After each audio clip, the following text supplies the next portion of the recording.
What's up, everybody? Welcome back to the stream. And I swear, when they were doing the X-Men Mutant Apocalypse soundtrack for the Super Nintendo, that whoever made the themes, like Wolverine's theme, was listening to a lot of Rainbow, who was Dio's group before he went off on his own. Because it's like, especially like a lot of the keyboard and stuff like that, sounds like a lot of early Rainbow stuff. But anyway, that's the music nerd in me speaking out. What's up, everybody? Hopefully you're doing well. I am hanging in there myself, as always. Glad you could hopefully make it back for more Darth Jerkass. So last stream was a lot of problems with the Elgato and OBS not getting along, and there was an audio delay. I'm not sure if that's still going to exist. I actually did not test that part out because whenever I don't have the Elgato like streaming, I have it unplugged completely from everything just to see if I can make it last a little bit longer. Because good news is I will be getting a new capture card.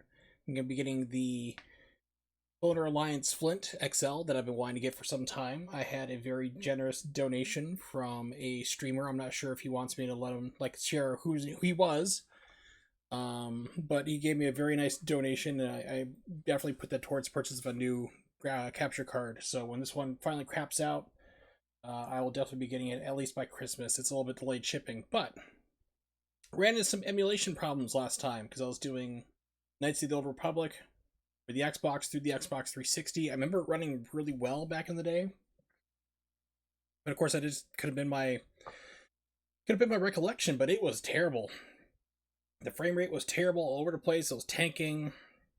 It didn't look right. There was sound problems, bugs, and everything else like that. So I dug out my old original heavy ass Xbox, the original Xbox, the OG Xbox, hooked it up, got it all running. I have it running into the RetroTink 2X with component cables, so we're gonna fire it up there. And I played to pretty close to where I was last time when I stopped from the last stream. So I pretty much got there. I changed classes from soldier to scout because I was thinking like I don't remember playing a soldier and like things weren't matching up right, and scout is exactly what I remembered.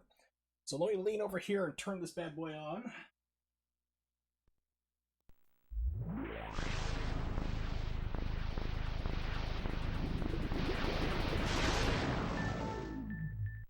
That's a trip. I love that the new Xbox actually has that when you start up the games and the Series X, I think it's called. So I don't know if we're still gonna have an audio delay here or not with the input. Seems like it.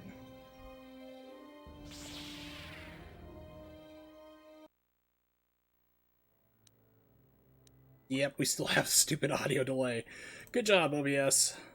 You had one job.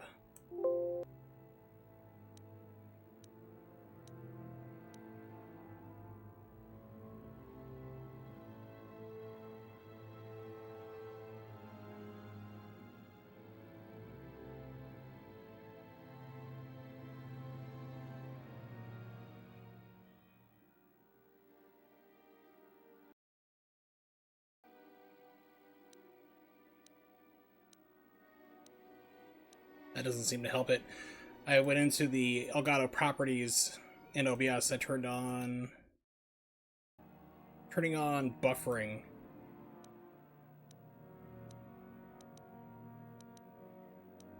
Seems to help just a little bit. But I had basically played until I got to pretty close to where I was last time, which is a lot of fun, I have to say. It took me about 2.5 hours. Did a couple different side quests and stuff that I've forgotten about in order to get extra money. But I am just having a blast playing this game again. Let me check my render settings. I think I'm just on straight pass-through. Let's try filter 1.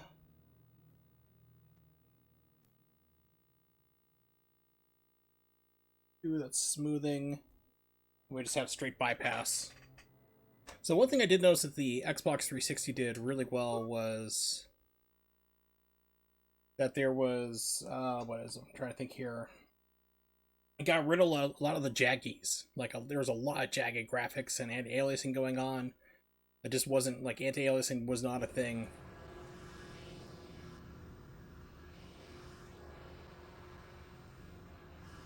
I think the buffering is screwing it up. Hold on a second. Take that off. Disable. There we go. Okay, let's try.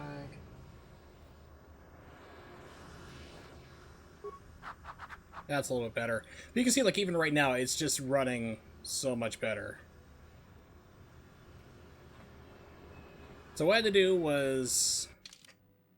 I went, got the papers I need. We need to go down and find Mission, who I think is already down in the sewers.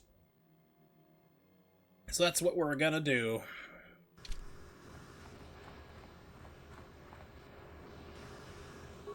Hold on there, civilian. Only those with official Sith business are allowed into the Undercity. Unless you've got the proper security papers, you better just turn around and go back the way you came. Yeah, my security papers are right here. Let me see. Yeah, these look to be in order.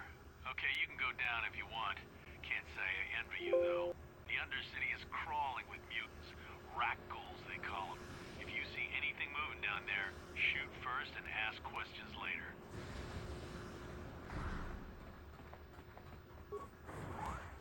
So already I'm hearing problems with the Elgato, which is not surprising.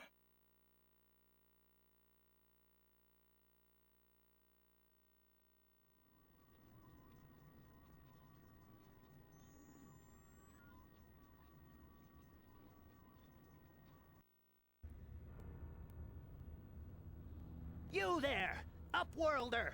Anyone using this elevator has to pay the toll. Yeah, this is our elevator. If you use it, you gotta give us something. I don't believe this planet. Even the beggars are trying to shake us down. 5 credits! That's what it costs to use our elevator. 5 credits! Oh, these guys are gonna die. So let me try something real quick. I'm gonna try unplugging the retro tink.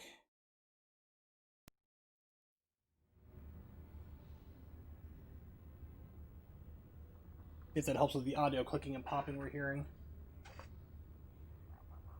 Maybe?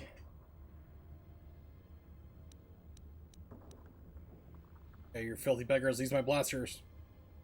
Run, my brother! Flee this one's wrath! Go on, you two. Get out of here. I'm sorry about that. Those 2 beggars give everyone in the village a bad name. We aren't all like that, you know. Most of us are good people. I'm sure you are, miss. It's just too bad your little welcoming committee is here to give people a bad first impression. My name's Darth Jerkass. Who are you, or what do you want? We gotta go. We're playing Darth Jerkass. Gotta be a jerk the entire time. My name is Shalina. You're from the Upworld, aren't you? I've never seen it. I was born here in the Undercity. Is it as nice as they say up there?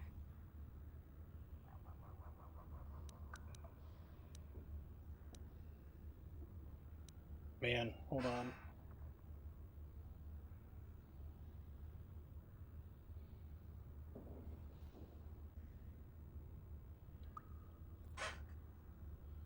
Enter this festering slime pit. I suppose our world doesn't look like much to you.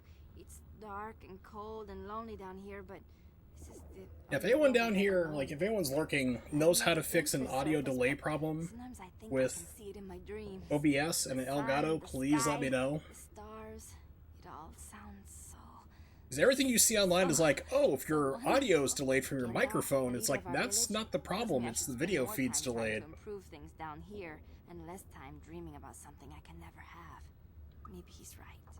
You probably think I'm a fool, having dreams of a place I've never even seen. But when I was little, Rukil used to tell me stories of what it was like up there.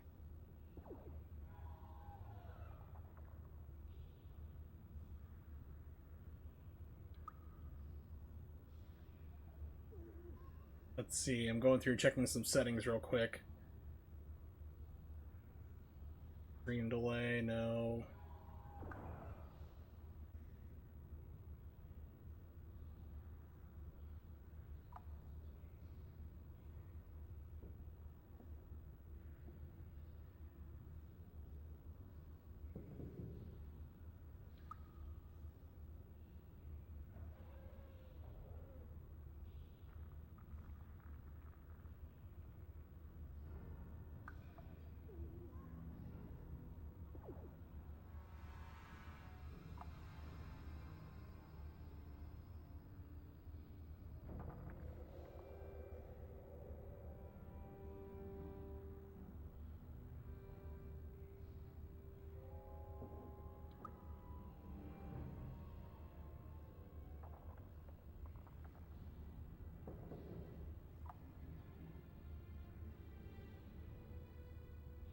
Let's see if this helps a little bit.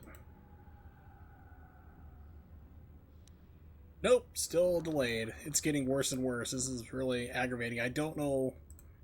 I mean, it's Elgato, of course, but I mean, this thing is finicky on its last legs. I just got it. We're running at like a second delay. So if anyone knows how to fix the audio delay, like to speed it up, make it match appropriately here, please let me know. Rukio's the oldest man in the village. The kids call him Rukio Wrinkleskin, but he's a kind man. He used to tell me the greatest stories when I was a little girl. I still like to listen to his tales about the Promised Land, even though I know they're just legends, but it helps to make the Undercity seem less dark somehow. I don't have time for this. Of course, I'm sorry. You're probably here for something important, right? You probably want to speak to Gendar. He's the leader of our village. But if you have time later, maybe you could come back and speak to me again. I don't get much chance to talk with people from the surface.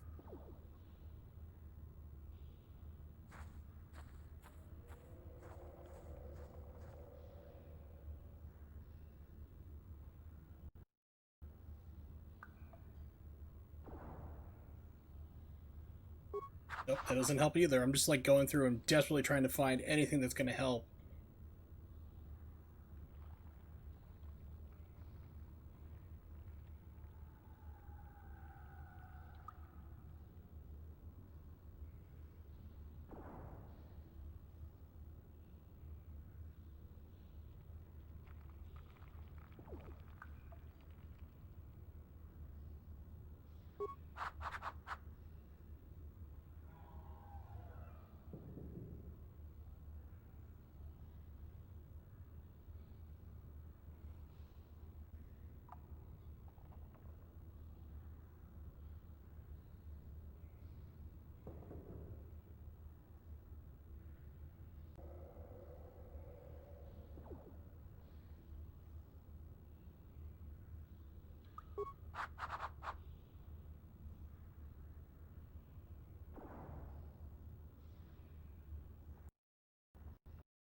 Nope, nothing I can do seems to fix it.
Okay, so I found a way to do it here.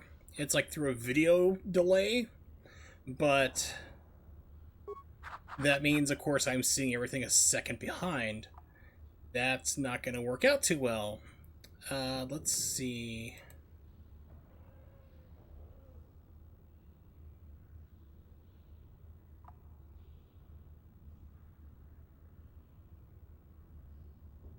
Let me see if outputting this to my television as well through the Elgato will cause a delay there too.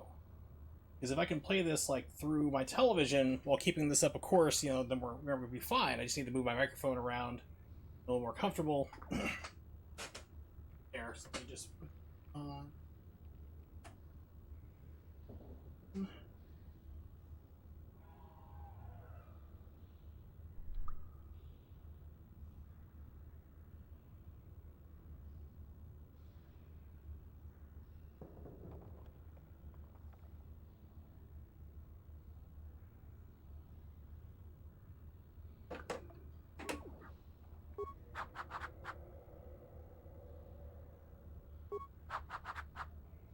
all right, great.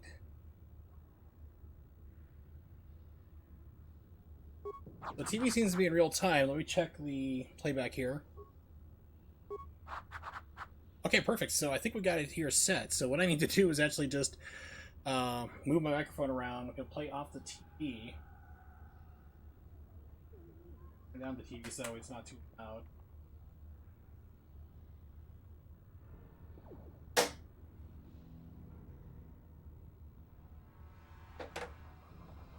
Undo my headset.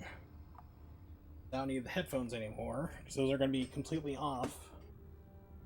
Alright, so let me move around a little bit more. This reminds me of back when I started originally streaming. To play off my TV instead of my gaming monitor like a moron.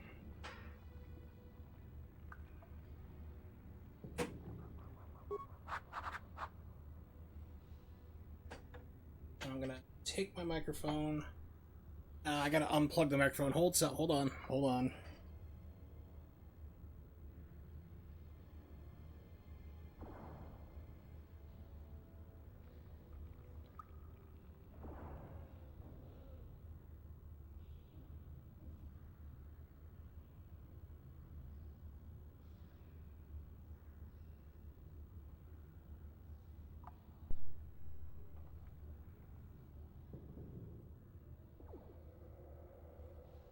Should be good. A little too close, I know. Hold on. Alright, so I'm gonna have to rely on you guys to let me know if like I'm having any type of like audio feedback from the television, like if it's too, you're hearing like an echo or something like that. Please let me know. Alright, so we should be able to continue on and keep playing.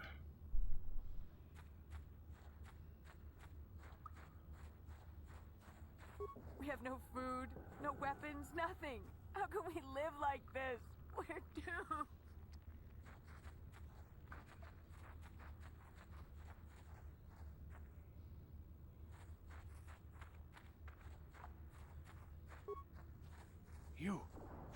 Are you the Herald of... Be careful. Oh my god. So of course, I get everything fixed up and Twitch starts dropping frames. Thank you, Twitch.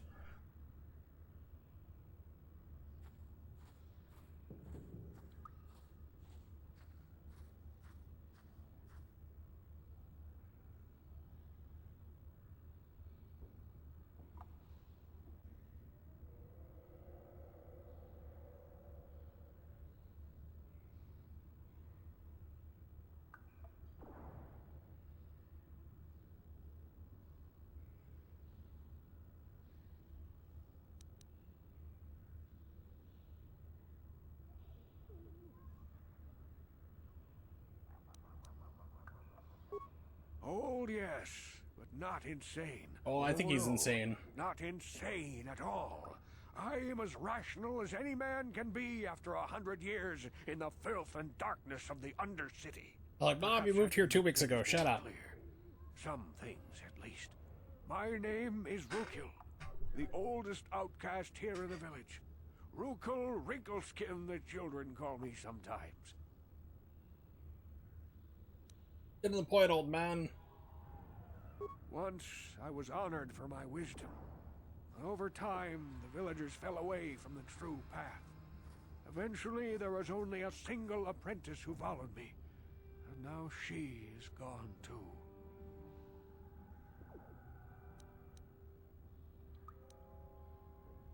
Have a new apprentice. My apprentice is lost. I sent her out into the Undercity to find, well, I cannot tell you. Not yet. Sadly, my apprentice has not returned. Please, Upworlder, will you help an old Nanda, man? save Will you us. seek out my apprentice in the Undercity? Her name is Malia. I must know of her fate, whatever it may be. I must know what she found. Only if you help me. Come on. Finding her may be difficult. Malia could be anywhere in the Undercity. Looks like the But microphone's if you will not find picking her, up the TV, I hope. will know you to be our true Let me know if it is, if anyone's lurking. Only then can I reveal my secret knowledge to you.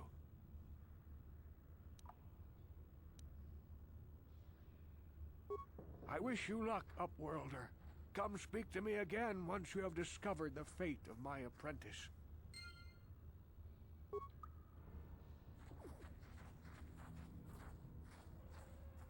Greetings, I'm Gendor, the Barbarian, of the Hanna Barbarians.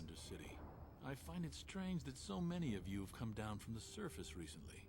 No offense, but I can see why people normally avoid this place. Why have you come into this dark and sunless place? Is there something you need of me or my village? I will help you however I can.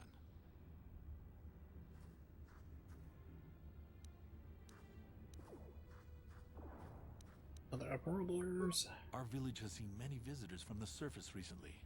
Armored troops, swoop gang members, mercenaries. They come to search our sunless world. They're even searching Looking for sewers. turtles. Looking mission vow, please. Yes, I have seen this Twi'lek many times, though I've never spoken to her. She and her Wookiee companion often pass through our village on their way to explore the sewers.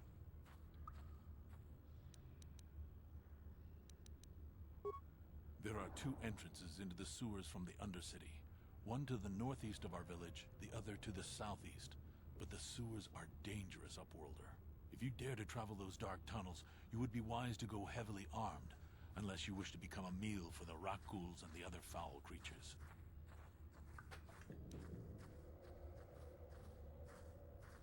As you wish, Upworlder. Should you have need of anything else, come speak to me. I represent the entire village, and I will do my best to help you however I can. That's swell.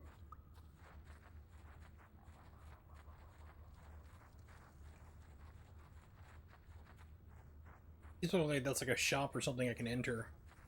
I guess not.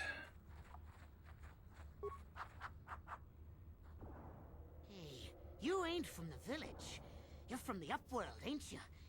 Yes, you've got credits, I bet. Watch yourself. There's something slimy about this guy. I wouldn't trust him as far as I could throw him. My name's Saigir. I run a little salvage shop here. You want to buy something from my store? I got some good deals. It ain't the best stuff. Mostly salvage and such, but the price Only is if you come right. on down.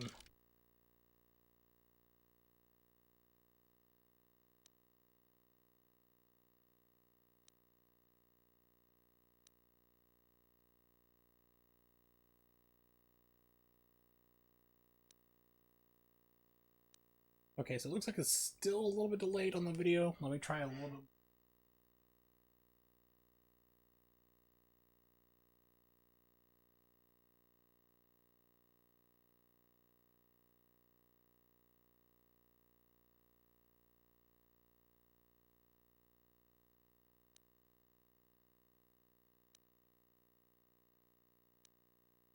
Not closer, at least for the video, so hopefully that's delaying correctly.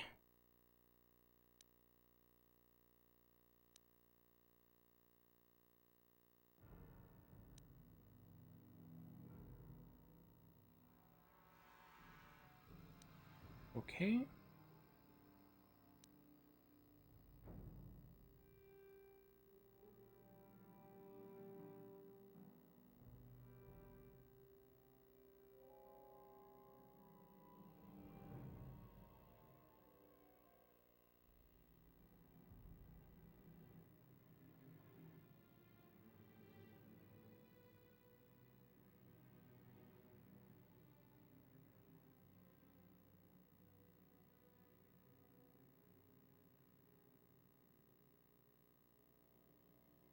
Alright, so I've tried adding a delay.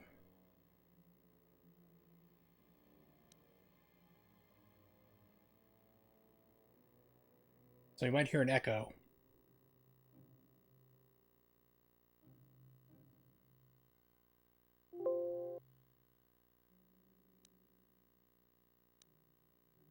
Might be a delay or not, I'm not sure.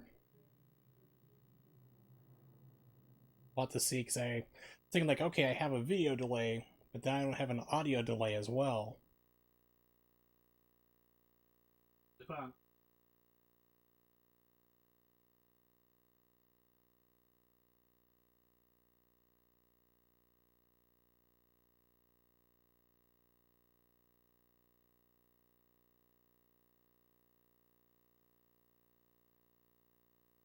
Hopefully now there should be maybe some kind of delay.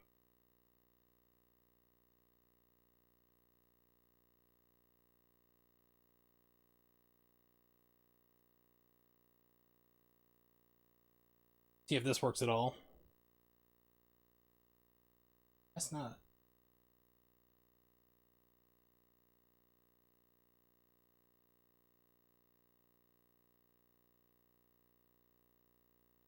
Basically, you might just hear me like talking about things like a split second before you see them. I'll try to keep it a little bit more less weird as possible.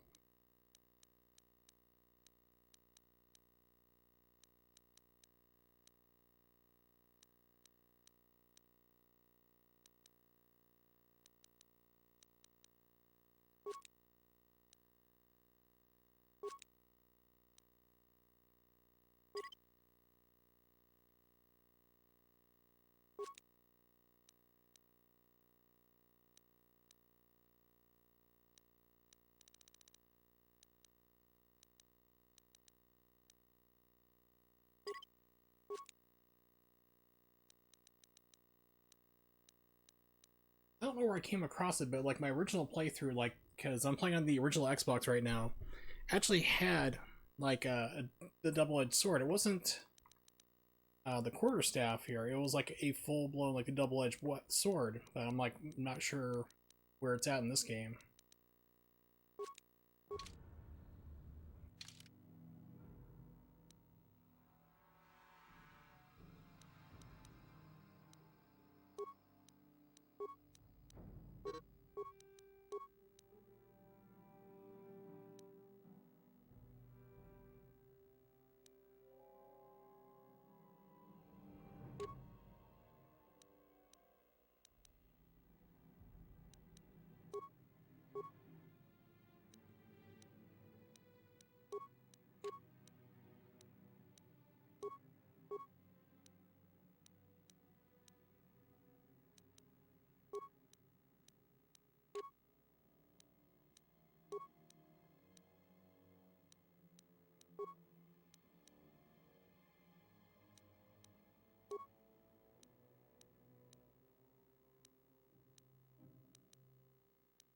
Okay, Karth should be good now.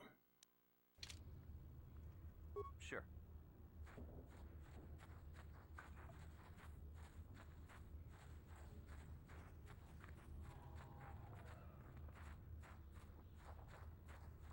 Hurry, Hindar! Hurry! I can hear it coming! He'll never make it. He's doomed. I told him he was a fool to leave the village. He will make it. Run, Hindar, run! That's where I've heard that guy's voice from like Ninja Turtles. Open the gate! Quickly! There isn't much time! I can't. The Raccools are too close. I think he played like Leonardo in the original Ninja Turtles And animated. if I open the gate, they'll kill us all. No! You can't do this! It isn't fair! Please, make him open the gate. Hindar will die if he doesn't. I can't open the gate. Not while the Raccools are so near. Keep the gate closed. I'm not risking my life here. You monster! How can you say that? Somebody do something! I'm sorry, Hester. There's nothing we can do. It's too late for Hindar now. No! Hindar, no!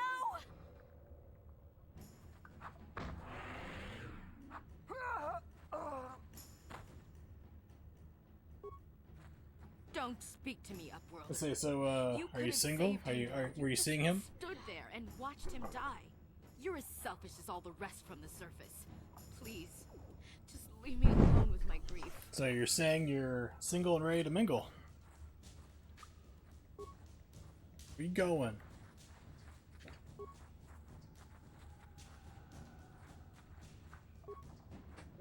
A horrible fate for poor Hendar. I warned him not to leave the safety of the village, but I couldn't open the gate. Not while the rat ghouls were so close. I had to protect the village. But enough of this grim talk. We must focus on the positive if we're to survive down here. How can I help you, Upworlder? Open the gate, buddy. I'll open the gate for you, Upworlder, but you've got to be quick. In a few seconds, I must close and lock it again for the safety of the village.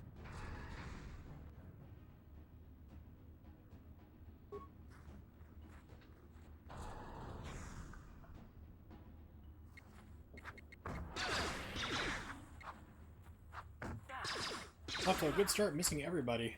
Good God.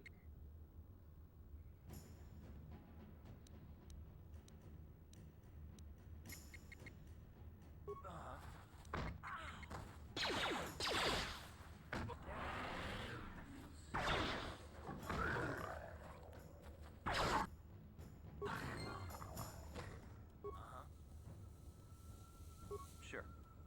Not a good sign that I'm already missing things. Or I get my butt rocked. Like, swinging and missing, and I already have the dual status up already.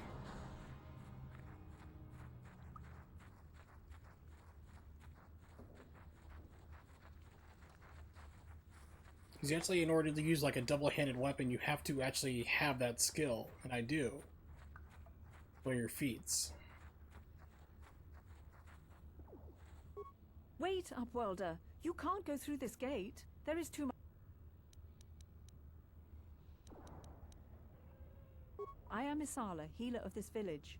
I use my knowledge and what little resources we have to care for the outcasts who are sick or injured.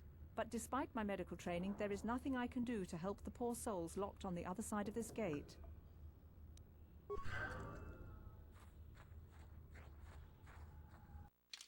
How do I see my feats?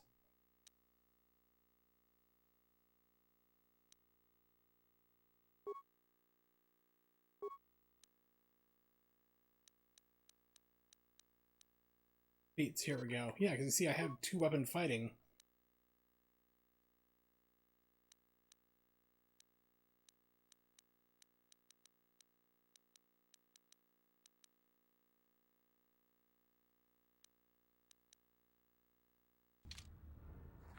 Because if you don't have that and you try to attack or fight anybody with like a weapon in each hand, you just miss every single time.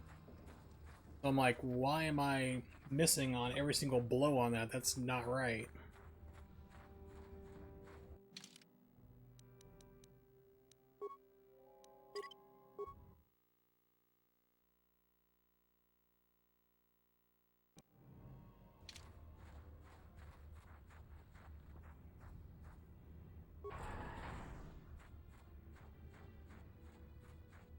Please, you have to help me. Nobody else is gonna help me. Even the Becks won't help me. But I can't just leave him there. He's my friend. You'll help me, won't you? I'll help you find your Teddy Ruxpin. It's Zalbar. He's in trouble. Big trouble. We have to help him. If we don't, they'll sell him into slavery. I don't have time for this. I don't say you'd help me get inside the Volker base. Listen, my friend Zalbar is in serious trouble, so you can forget about me helping with anything else until I get him back. Fine, tell me what happened. I'll see what I can do. Me and Zalbar were It's just Zalbar and wandering around here in I? the Excuse me? Undercity. You know, looking for stuff we could find, just kind of exploring. We do it all the time. I guess with a Wookiee at your side, you've got to figure you can handle the odd rat ghoul attack. Only this time, they were waiting for us. Gamorrean slave hunters. We didn't even have a chance to run. Big Z threw himself at him and then roared for me to run.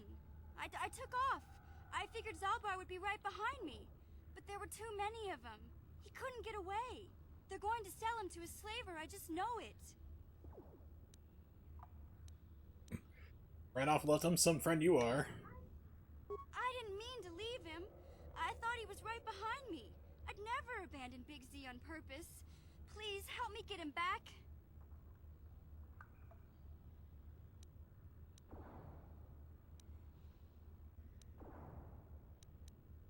Help get Zalbar back, you have to help me get inside the Valkyr base. It's a deal. As soon as we get Big Z back, I'll show you a way into that Vulker base. Now come on! We have to find Zalbar before they sell him to slavers, or worse. Do you know where he's being kept? The Gamorreans make their camps in the sewers. I bet that's where we'll find Zalbar. And that's where I'll show you the secret entrance into the Vulker compound.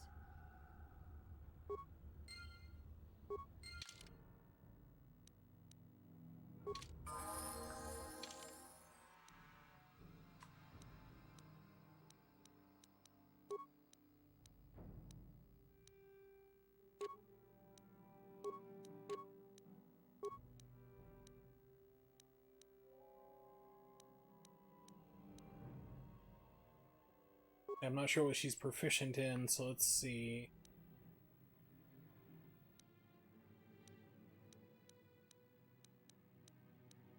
Okay, so she is proficient in blaster rifles. Good. I can give her that instead.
I tell you, man, I am having so much fun playing this game again. It's been so long since I played this.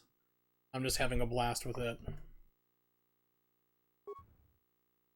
Especially on the original Xbox, it is shocking, like, how good this game runs on this versus compared to the Xbox 360. The 360 does clean up a lot of the image. I mean, a lot. The jaggies are almost gone.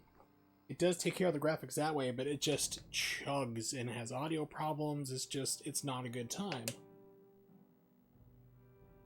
So I went through the trouble hooking up my original Xbox, and it just plays so much better. I mean, it's an uncapped frame rate for this game, so you're running anywhere between like 15, I'd say like maybe like 10 to like 60 frames. What? Sure.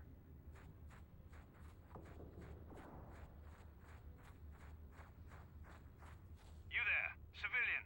This is a restricted area. What are you doing down here? Causing trouble. I'm here to kill you. Look out. It's an ambush.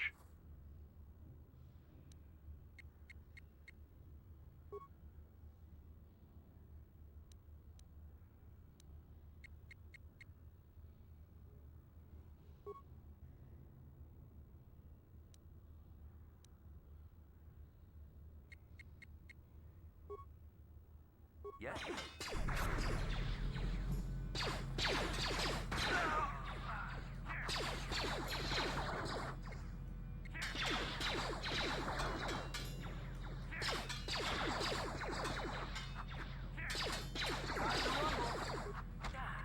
It's like, I'm missing everything.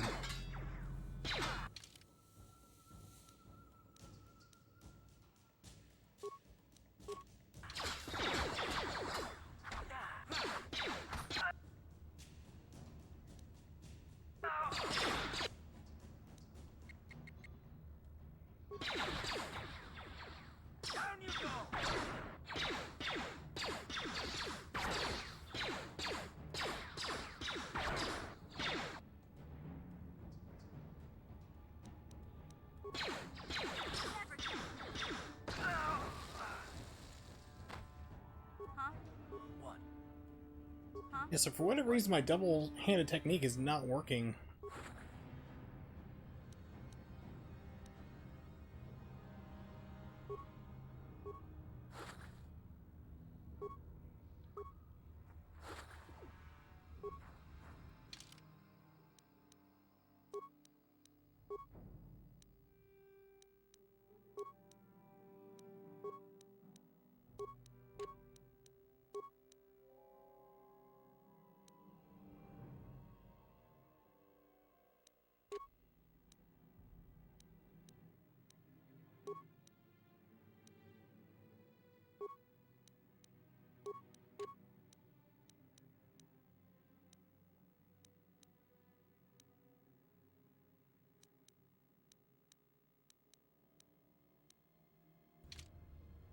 Huh? Sure.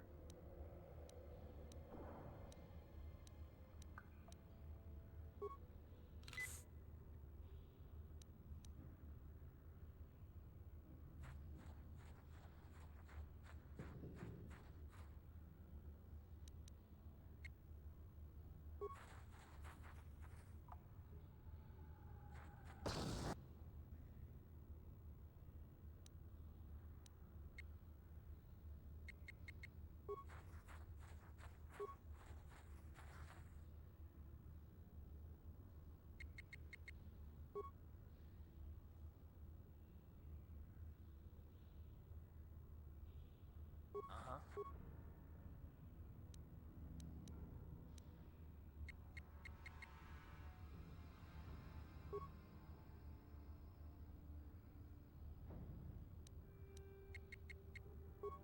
Yes.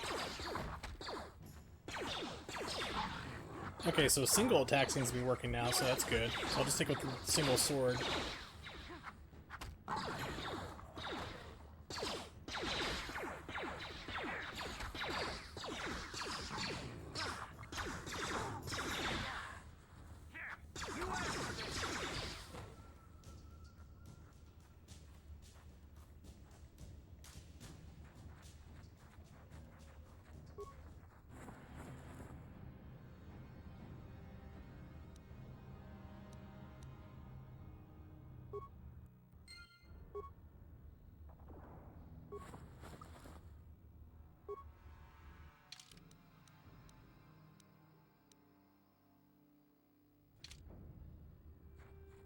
Skeletal corpse. Mmm.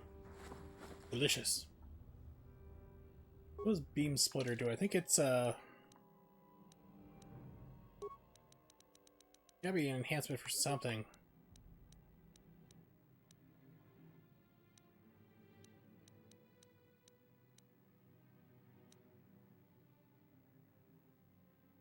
Broaden the beam of certain blaster types, increasing damage or possibly granting other effects. That's something I'm going to get to a workbench in order to do.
Okay, so I was thinking like, oh, there's 2 entrances to the sewer? No, just the one.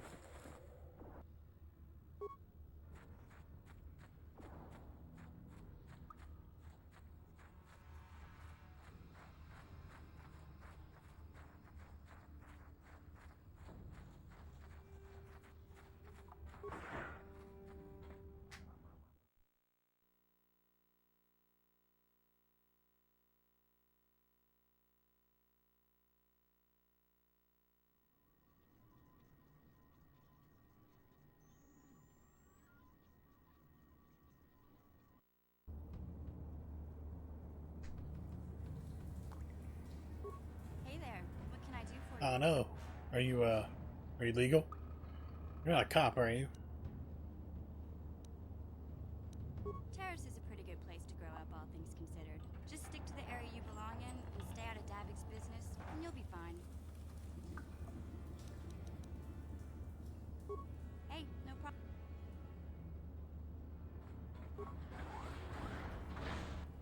Orion Raiders.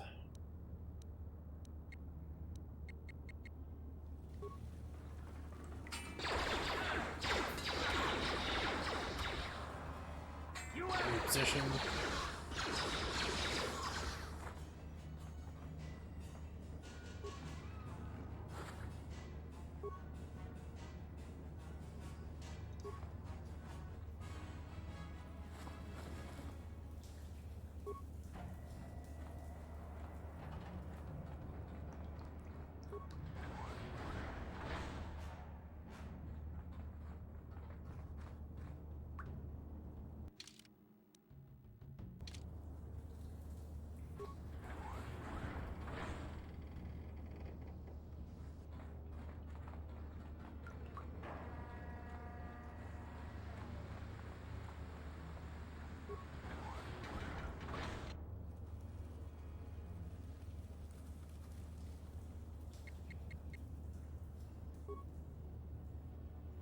Ready?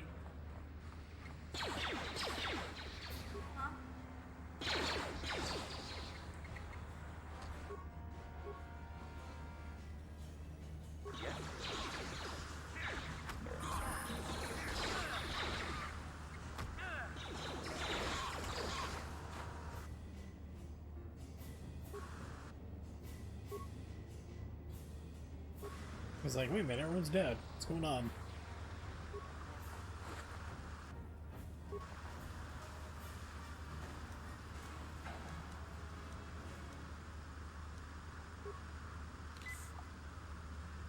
Ready? Huh?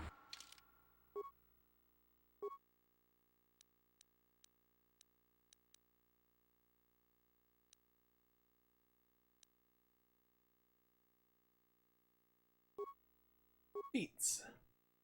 Sneak attack level 3.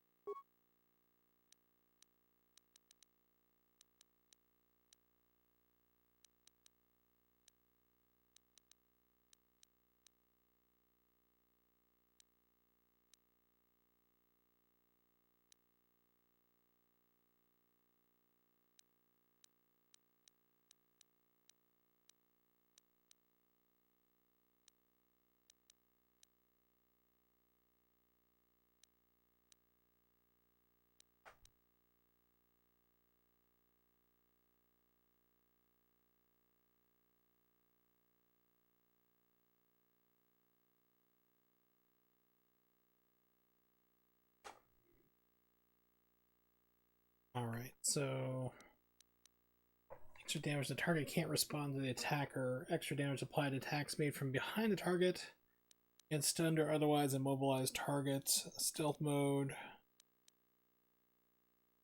Okay. I don't think I'm ever gonna do that with her. I don't remember her being in my party too much. Like, once you get Jedis, it's like the missile, like everyone who's not a Jedi pretty much falls away from your party. At least that's been like my previous like experience at least.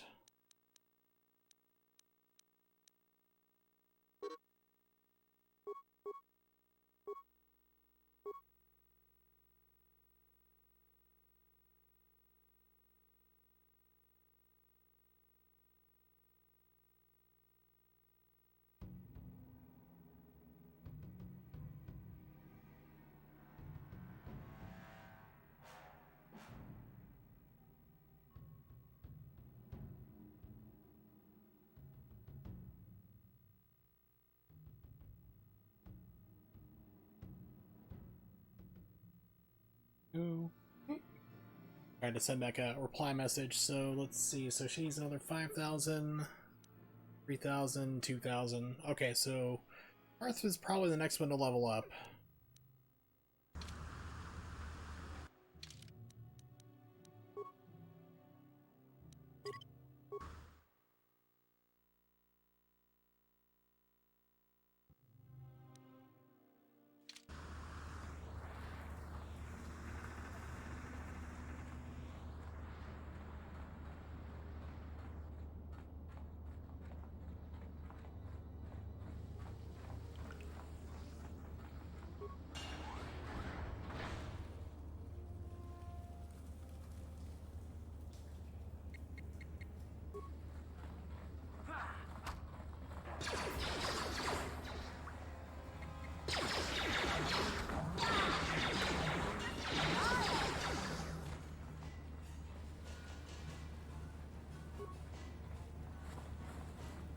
Antidote. Promised Land Journal.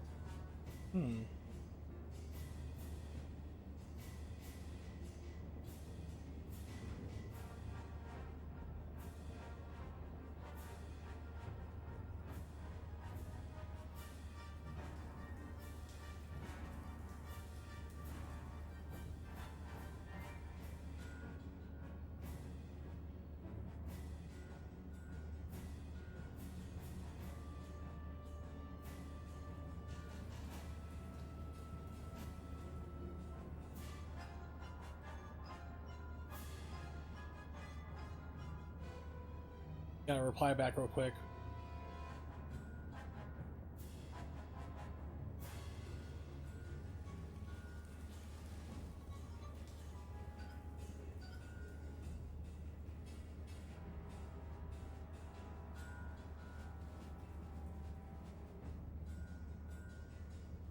Okay.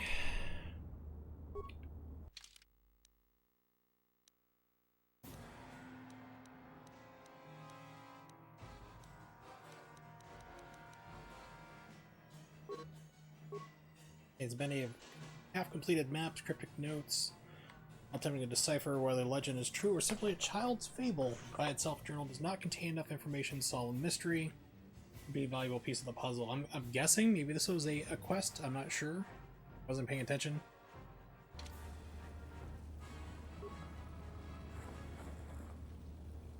Computer spikes are very, very valuable in this game.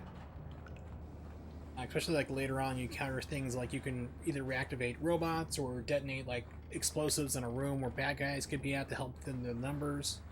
So yeah, they can be very, very useful. Definitely hold on to computer spikes. Buy them if they're cheap. If you can find them cheap in the game, then buy them for sure.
Go through the sewer door.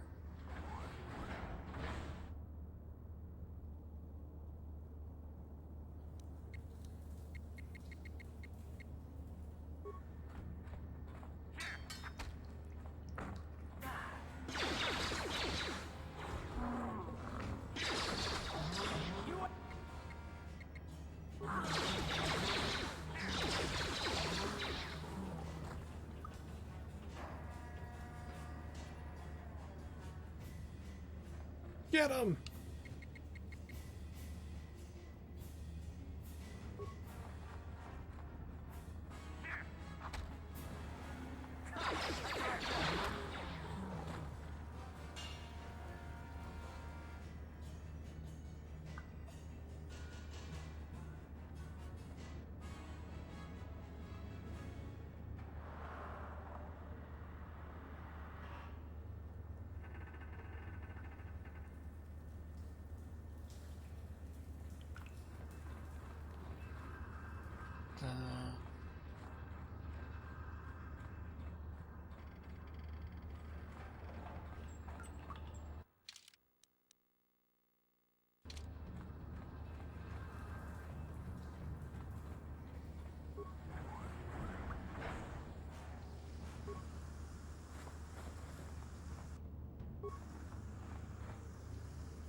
It's blocked. Okay.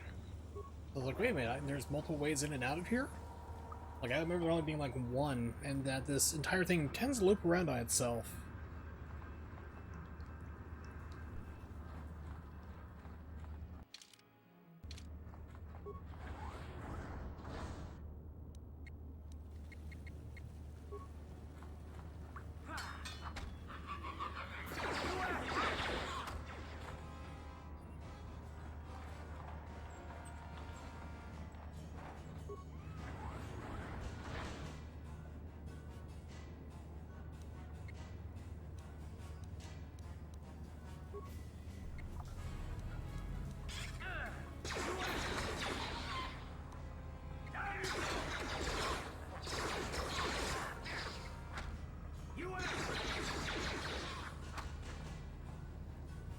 Cat just around the corner is like, maybe they won't know I'm here.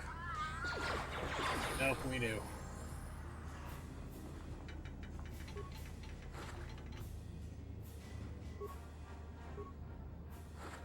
Cardio regulator.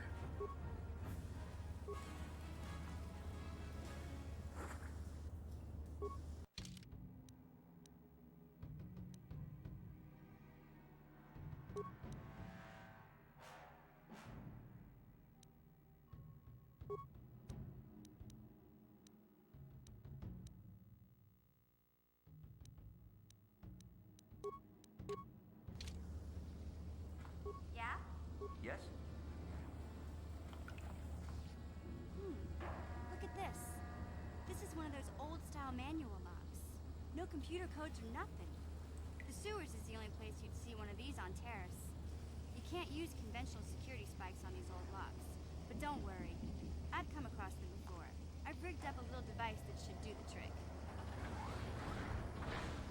Wow, okay, we got through here in record time.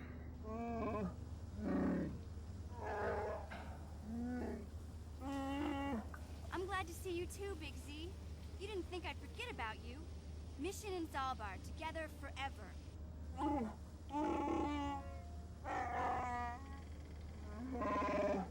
Who's that with you? These are my new friends, Big Z. Without them, I could never have got you out. There's some kind of reward for freeing you as I stand here in sewer water. The language of my people, that's rare among your species. I am impressed.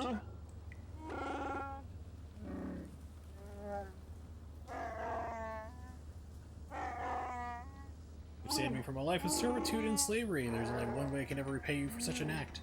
I swear a life debt to you. A life debt? It's You sure about that, Nymix. Big Z? Think about it carefully. 25 months making a pirate sound. Arg. Or is it a Wookiee sound? It's probably most likely a Wookiee sound. What's up? Hopefully you're doing well. Hopefully the audio's okay, because I am using a different setup here. Completely different. Wookiee, yeah. Back when Star Wars Battlefront 1 came out for the original Xbox, and Xbox Live had just like come up as its own thing. We were playing Star Wars Battlefront with my friend, my roommate at the time, Danny. So you got to play as the Wookiees in some levels on the Kashyyyk. So he just put on the headset and for like 15 minutes straight would just scream the Wookiee yell like constantly into the microphone. This is before they put in things like being able to mute other players and things like that. So for like 15 minutes they had to listen to him just scream Wookiee yell constantly. You can hear people yelling like, "Shut up!" It was hilarious to listen to on our end.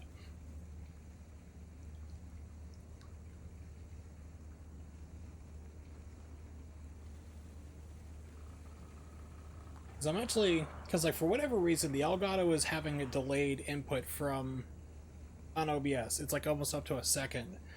So what I'm doing for streaming is I'm actually delayed the output for the audio, so hopefully it's matching closer on OBS for the stream you're looking at. I'm not sure if my voice is probably saying things before they happen. I'm not sure. I have to put a delay on that, but I'm also outputting to the television where I don't have a delay. So I tried to like delay the stream audio to match up a little bit, and I'm playing through television, so I'm actually like have the chat to my left, TV in front of me. Hopefully it's not picking up on the microphone. I don't think it is, at least. And yeah, it's kind of a weird setup. I let the weekend was going. I need my chimney flute installed. Ooh, Gaming fluid installed. Now, nice toasty fire. Seems good. Okay, perfect. So I was just really worried about like the TV picking up through the microphone or being too weirdly delayed or something.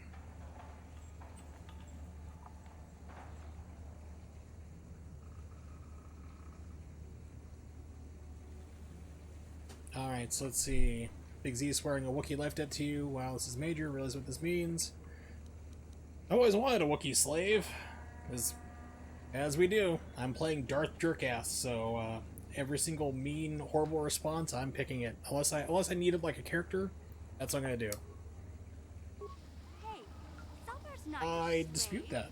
He just swore a life debt to you. It's not the same thing. A life debt is the most solemn vow a Wookiee can make. It means he'll stay by your side for the rest of your life.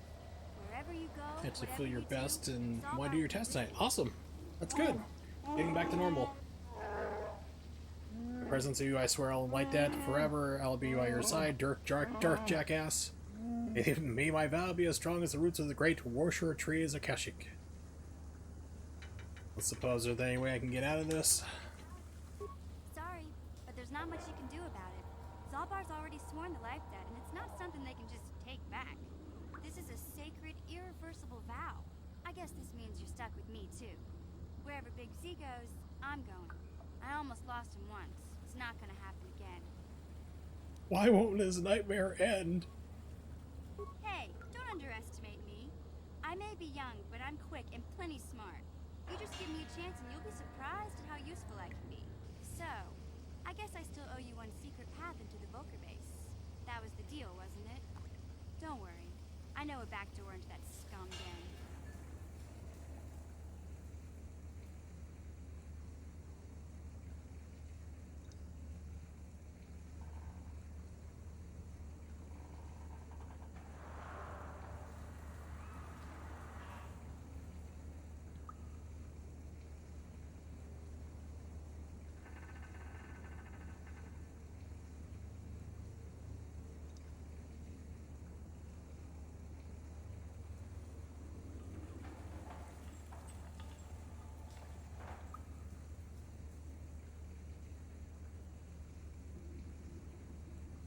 Alright, just tell me how do we get there. Sorry, I don't know if you can hear it, but like I have a text message going off and answering, trying to do both things at once. I'm one of the only non-Volkers on Terrace who can get you past it. I can't remember exactly how to get there, but I know it was somewhere here in the sewers. Over to the northeast, if I remember right. I just hope the Rancor monster isn't still there. Oh goody, a Rancor, yeah. Spoiling for a fight. Darth Jerkass is crazy as hell. You did a good job mopping up those Gamorreans, but I don't think you want to take Sure on I do. Rancor. Those things are huge. Luckily, Rancors aren't too bright. I was able to sneak past it before, so I'm sure we'll figure something out. That is, unless you want to change your mind. Move my monitor a little bit easier to see. Getting past the Rancor, it shouldn't be a problem for me. Okay then, off we go. Like I said, somewhere to the southeast. Just look for the force shield, and we'll know we're there. Salvador's joined the party.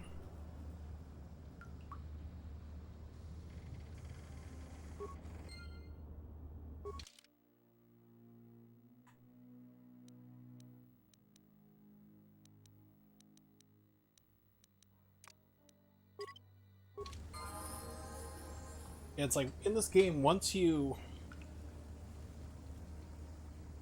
It's bizarre. Sorry, so like in this game, like once you get off this level, like get off this planet, and you go through your Jedi training, it's like these characters you have, like Mission, Zalzbar, and stuff like that, like you almost never use them again, because you just have Jedis with you from that point. So it's like, you have Bastila and somebody else, and you just like wreck everybody with lightsabers and force powers, and these normal people just, I never use them ever again, just about. Alright, so let's equip the Wookiee.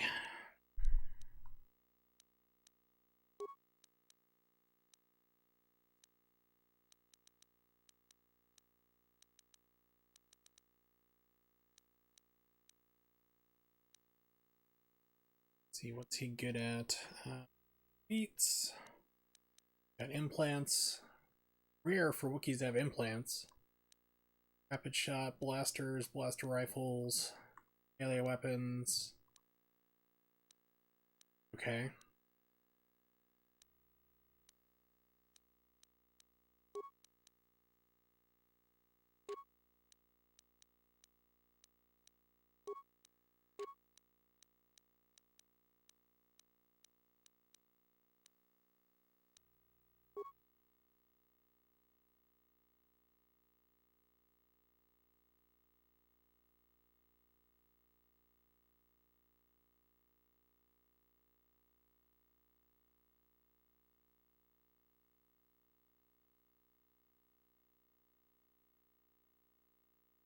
Skills. Demolitions. Rare. Computer use. Everybody can learn how to use a computer. Learn to code, Zalzabar. You can do it, buddy.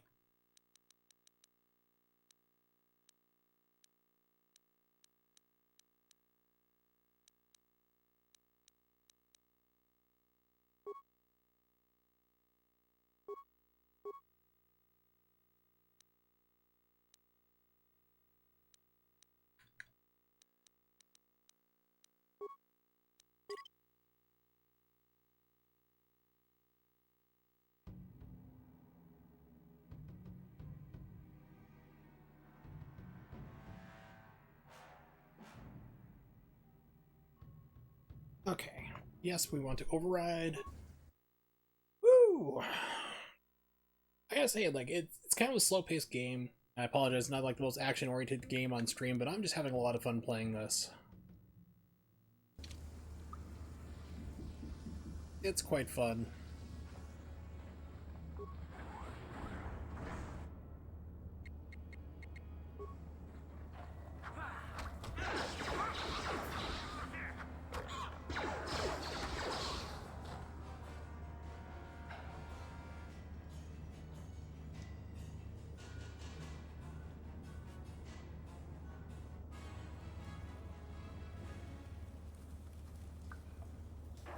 Alright, so what's in the foot locker? Or, excuse me, weapons locker, or something better. My security override it? Yes. Okay, good. Zach cards, I don't know what it is. Ooh, he's got a bowcaster. That's even better. I don't know what it is, but games of this era, like the late 90s, early 2000s, all had to have, like, card games, card functions. And this was, like, no exception, except for I don't think anyone's ever won a game of Pazak. If you look up, like, stuff online on, like, how to, like, win in this game, it's all, like, just save before you play somebody. If you win, save, so that way you keep your money. It's like, there's no definitive strategy in order to win at this game. It's just like, it's dumb luck, and the computer usually beats you. It's broken. Alright, so let's see. Bring up the Wookiee. Bowcaster. Go. What am I doing right now? I think I'm at a 1 to 8. Yeah, so that's 1 to 10.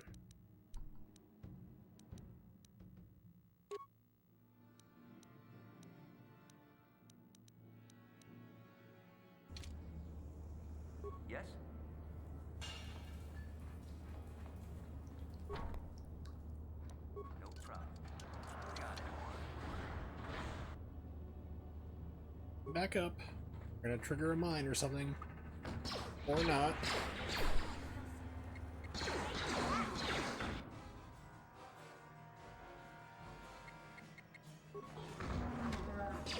I thought they were gonna like trip the mine as they ran through the door, and apparently that was not the case.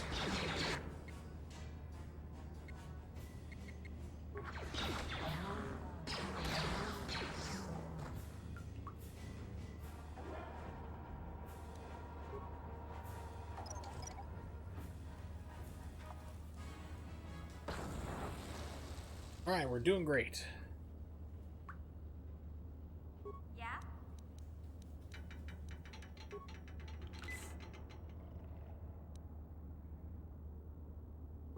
What? Huh? Yes?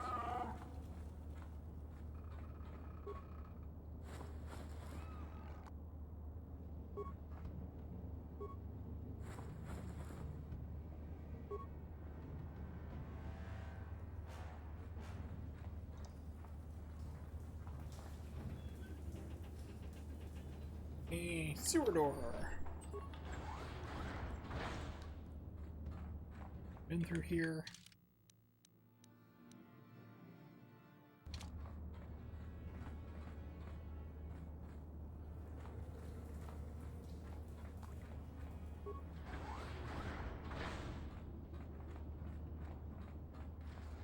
Okay, no, not even a chance to open that up. Yes, this is one of those games I tell people, you see it come on sale, like for Steam for like $1, under $3 usually. Do not buy this game for the PC.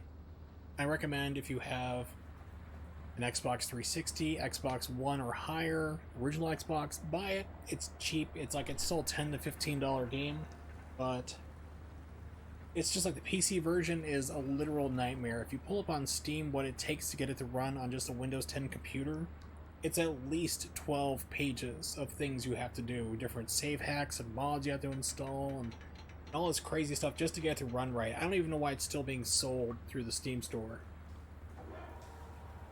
And it's not like just get the game running on top of it because like it's just a Windows 10 problem, but the PC port was so shoddily made. Like you'd have the default resolution was like 640 by 480. If you increase the resolution, all it would do is it wouldn't increase the screen size or resolution for the screen you're playing on. It would increase the size of the background wallpaper. So if you put it on 1080p screen, you know, your monitor, you're going to have this small little dot in the center of the actual gameplay. That doesn't enlarge. You have to do like special mods and hacks and changing files around and the structure in order to get it to actually move out and actually fill the screen. So PC, not really worth it. Which is a shame, because this game is a lot of fun.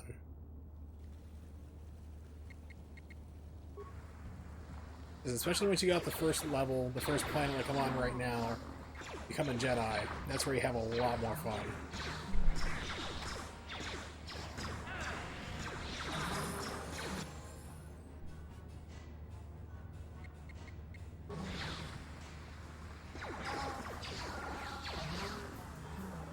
The cool thing about 2 is, like, you can actually heal, when you heal yourself, or actually level up, you heal instantly.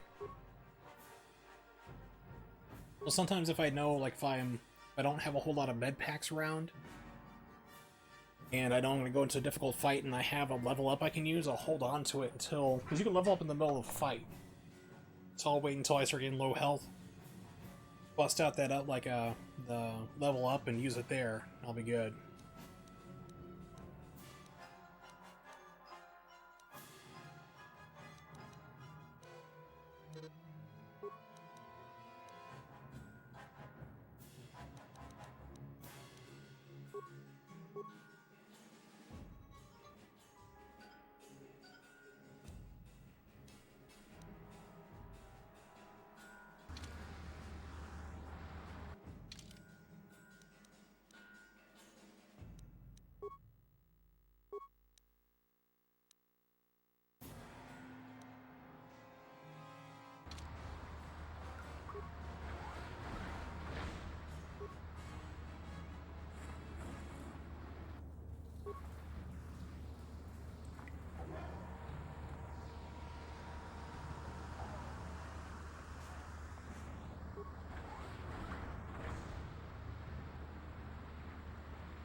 Did it work?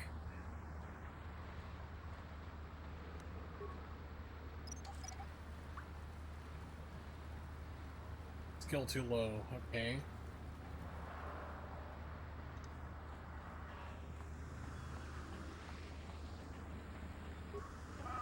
Sure.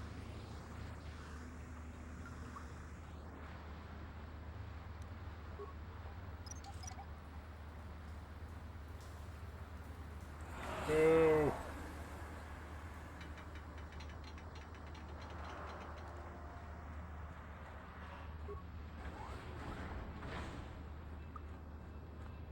So I think we looped, yeah, we just did a loop.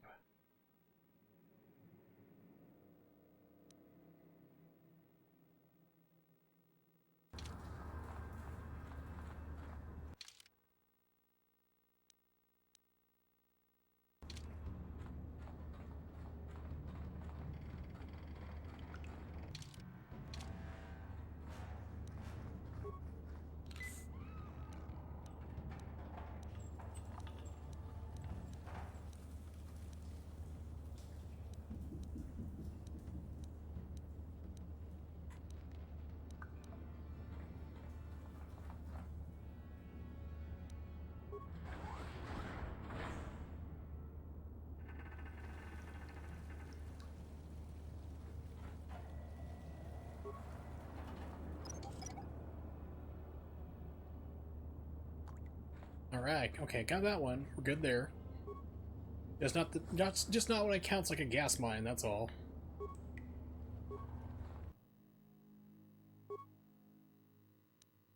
Let's see, I have 10 repair parts.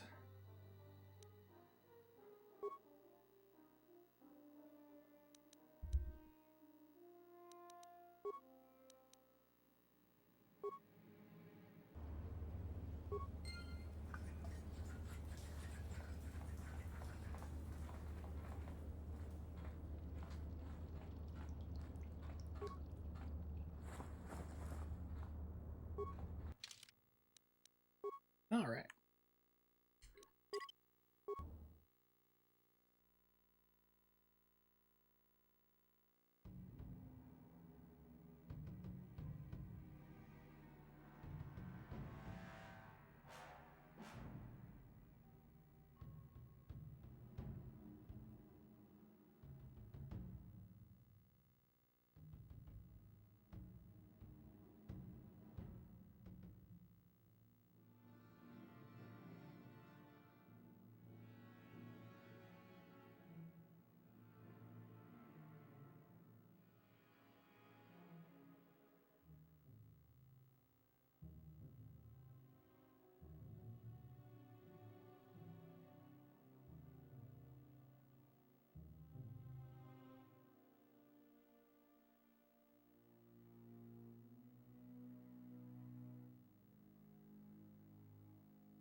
Okay.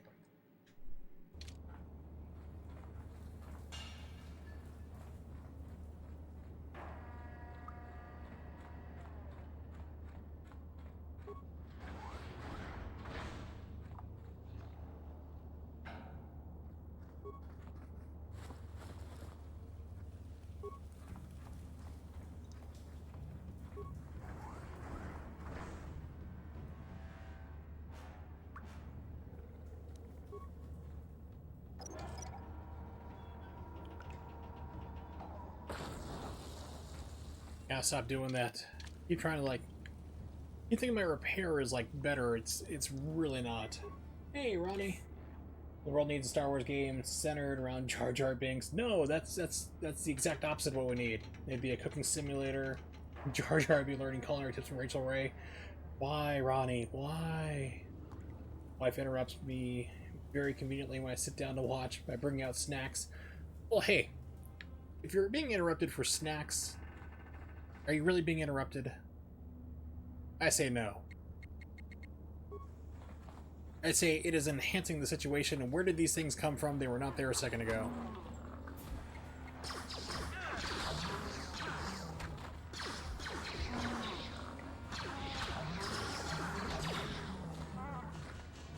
Some men just want to watch the world burn. Yeah. We had that already. It's called the Star Wars movies. Everything past the original trilogy, really. That's just me. Where's this ladder go? Goes somewhere, apparently. Okay.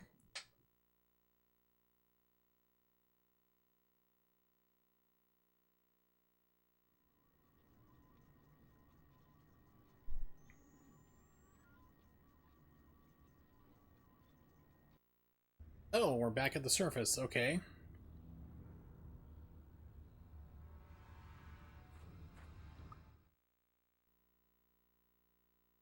The mere campfire. I want a coastal wildfire. Oh.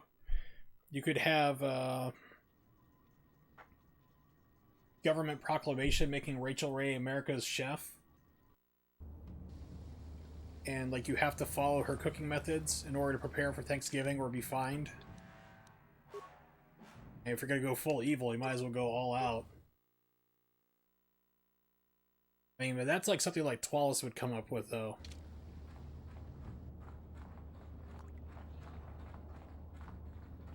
Rachel Ray, culinary ambassador. There you go, culinary czar.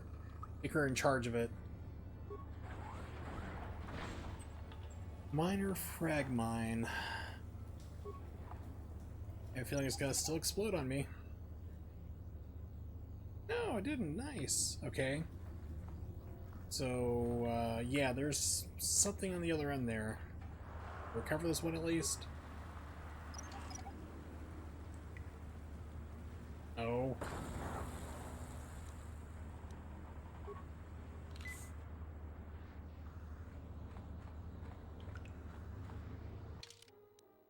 Okay, so I think this now completes the loop back.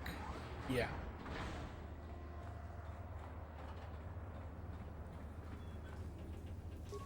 You won't be able to get that computer to lower the energy fields unless you know the proper codes. Lucky for you, I've Quit got wasting them. time I then. picked them off the pocket of a black Volker who had a little too much to drink in the cantina one night. Here, let me get that energy field down for you.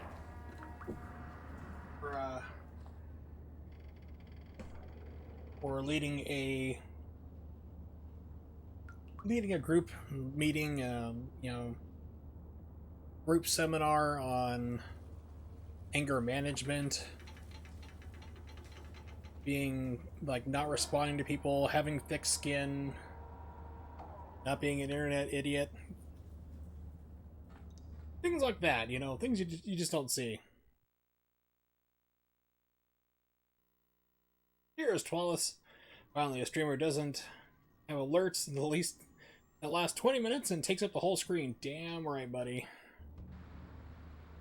My entire philosophy. It's like I don't even like. Actually, I had a donation come through, so I will be getting a Cloner Alliance capture card because I mean, right now I have the weirdest streaming setup. I'm actually playing off my TV with my microphone in front of me, and I'm like 3 feet away from my desk, and I have the OBS stream that you guys are watching is delayed by about 800 milliseconds, almost a full second. Because for whatever reason, the Elgato is not playing nice with OBS, and it's like delaying things. So yeah, so I'm actually playing on the television because I'm unable to play it through the Elgato on the screen itself.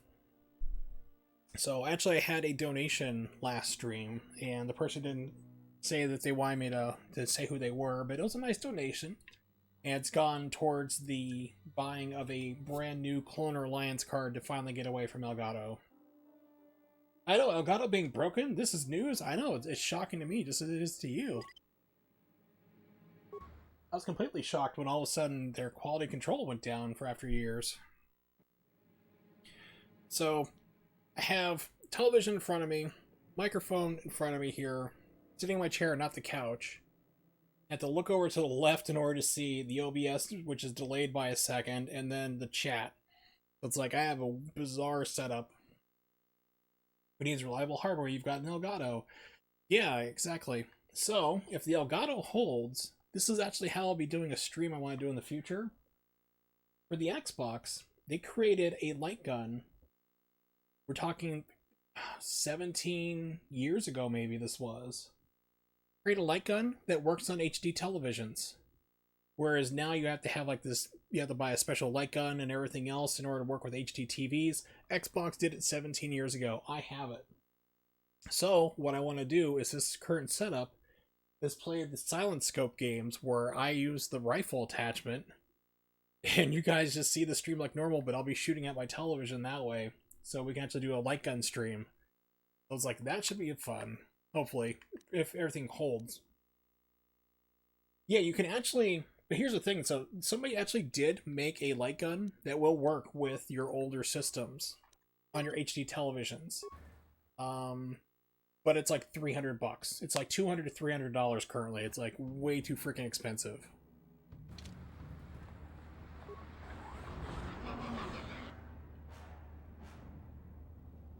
So that's a downside, but Xbox though, like I said, the silent scope light rifle, they made that thing 17 years ago, and it works with HD televisions. It actually says on the box HD television compatible, so it's like perfect. So Ronnie, what you're looking for is a Mac and Me simulation. Make a game based on Mac and Me. Up for it. We can just have like random dance numbers in the middle of a McDonald's. Paul Rudd obviously, you know, advertise it.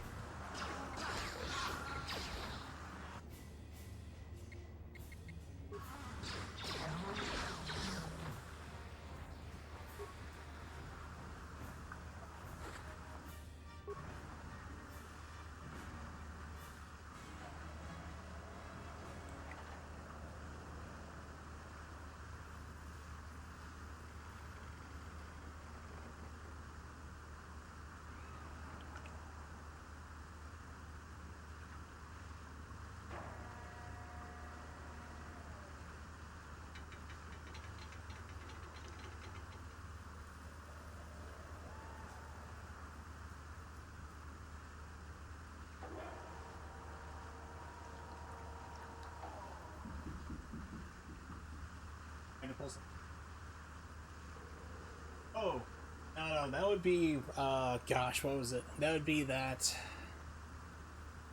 There was a game that came out, it just got, I think it finally got put on Steam. I forget what it's called, but it's supposed to be an adult-only rated game, and everyone's like, ooh, how edgy, and I played it, and I'm like, oh, how boring. You just run around and just, like, shoot everybody. You look like Nathan Explosion from Death Clock, Metalocalypse. It's just like, it's just, the biggest sin is the game is boring, really. But, yeah, hatred, there you go. Yeah, I mean, you could just basically have a hatred level in McDonald's, really. But I think Mac and Me would be a lot funnier and a lot more painful for people to play, really.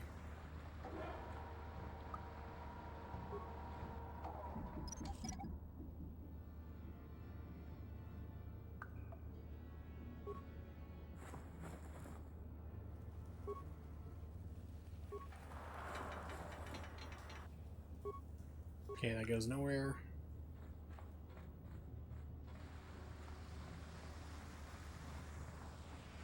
Yeah, exactly.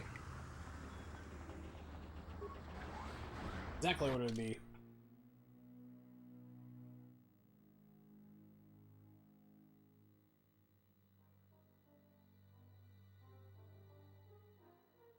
One of my favorite things that always used to happen was Paul Rudd to this day still pulls this off, like I mentioned the Mac and Me, because that was famous for, like, oh no, we didn't have product placement for with McDonald's, yet it features like a 4 or 5 minute dance number musical scene in a McDonald's and its parking lot. It's just a terrible, god-awful movie. The Japanese version is amazing, though, because it ends with the kid dying. It's perfect. He gets shot. It's a kid in a wheelchair and just dies. It's hilarious, just because, like, the Japanese market's like, this is the better ending. Trust us, America. You're gonna love us for it. But Paul Rudd keeps going on Conan O'Brien, like, to pitch his movies and stuff and advertise the different movies he's in. Like, I'm in Ant-Man. Let's show a clip from Ant-Man. And he keeps showing the same clip for Mac and Me for, like, the past 20 years.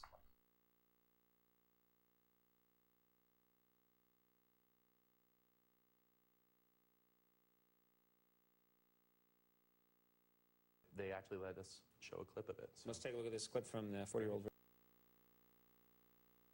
virgin.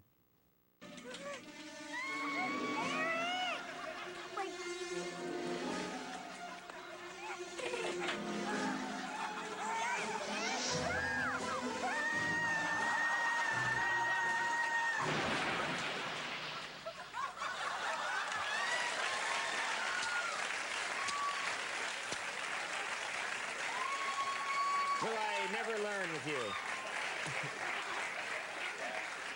Cool. Let's take a look at this. This is a clip from your play. This is great. Let's take a look.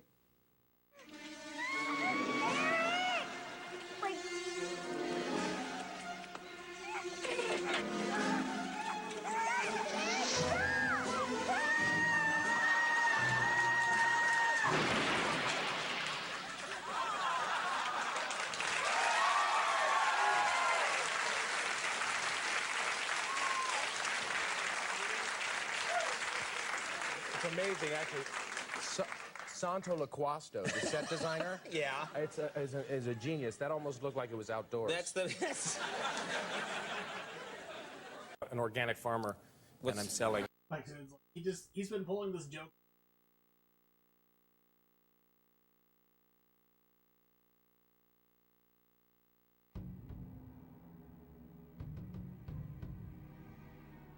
think I ever saw that one, The Curse of Michael Myers. I heard it was terrible. I mean, that's not really surprising, really, but...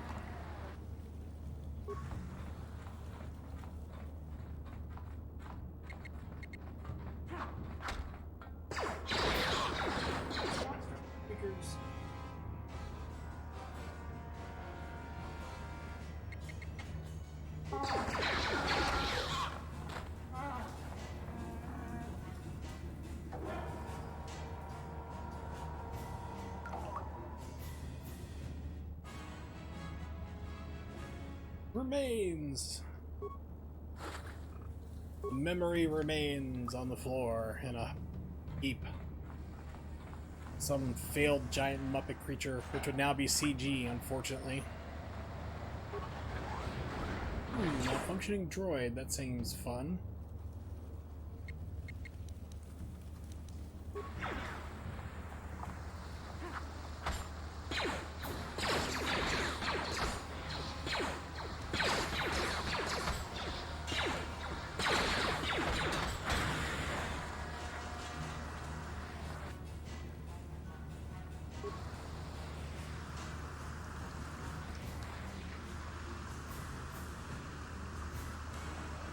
I think there's a way to like heal yourself, like heal other members in your party. I just can't remember how you do it. I mean, you heal yourself, but I think like I should be able to do like heal everyone from my one central character. I just don't remember if it's possible.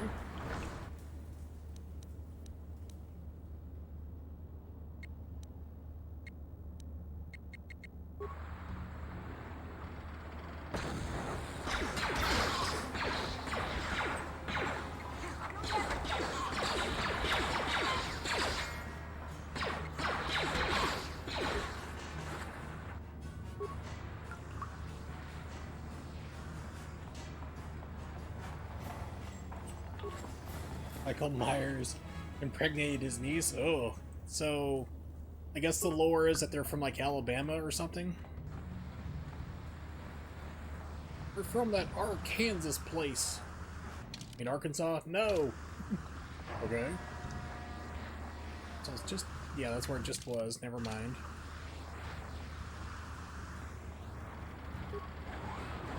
Jamie Lee Curtis.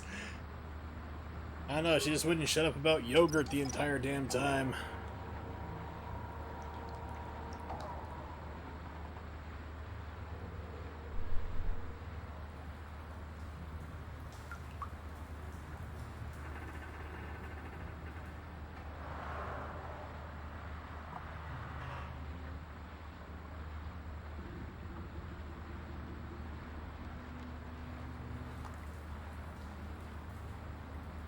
I don't know, she's still... I mean, I don't watch television, so I don't know. I sound like a pretentious, like, hipster when I say this. I don't watch television. Hey, Big Z. But I'm like, is she still pushing, like, yogurt? I didn't want to say anything, but it's The Jamie Lee Curtis' character supposedly dies, had a daughter appeared Halloween 4 and 5, Michael Myers impregnated her. Wow, that's weird.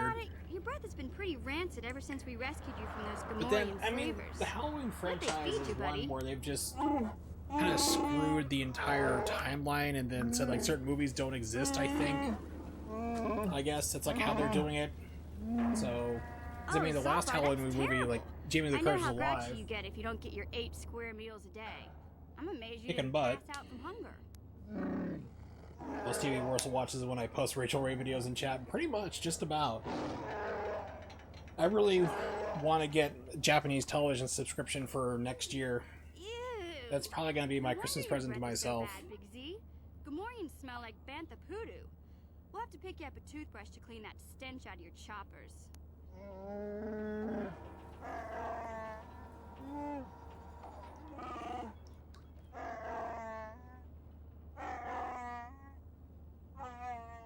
Okay, relax. No toothbrush. Sheesh. Just try and eat something else to cover up that smell, okay? Stay away. What does this have to do with the story? Nothing. Wookiees smell. We got it. He's like, please, can you, like, comb the droppings out of your fur? It's kind of gross. I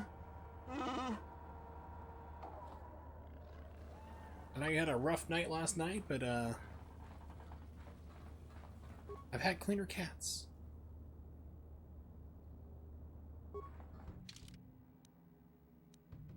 Where is stuff I can read? I think it's in here. Tech data pad. Detailed plans of hidden backhead to get into the Volker base.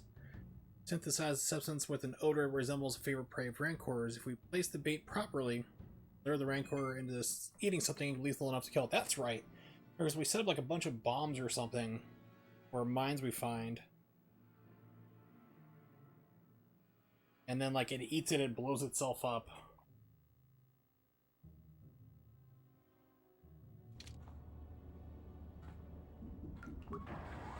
And this is the Rancor pit already. Damn.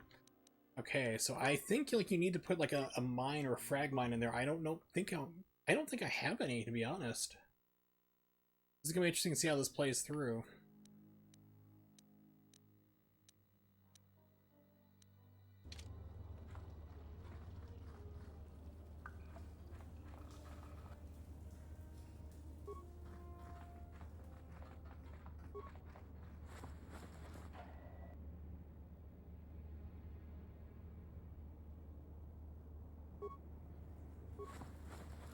Switch items. Create a new save just in case I screw this up. But yes, Twelve, the most television I watch is when you send me Rachel Ray videos to blow my mind and yell about online.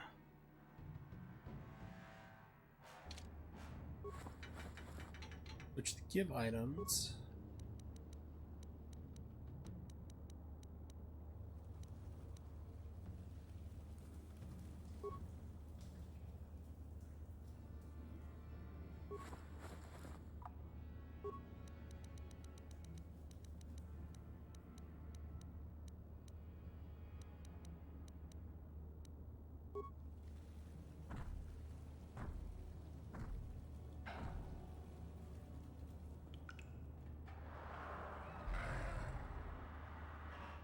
Yep.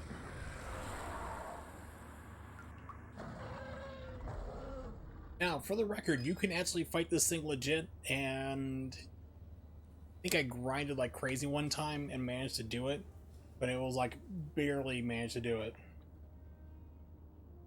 Yeah, you sent me that video last time on like people grilling romaine lettuce on the grill. It's like, ooh, you can tell this one's crispy, and they pick it up, it's just like floppy. It's like romaine lettuce is crispy when it's cold, not grilled. Rachel Ray, sweet and sour chicken puts authentic Chinese to shame. Oh, right. Did you see my video where Twala sent me where I reviewed her orange chicken? That one broke my brain. It's on my YouTube channel. I didn't segregate it out. I'll have to find out exactly what it is, but I can clip it to you and send you with the timestamp. Yeah, you were in the stream for that one. Yeah, so you got the experience of mayhem. Salzbar, I need you to move, buddy.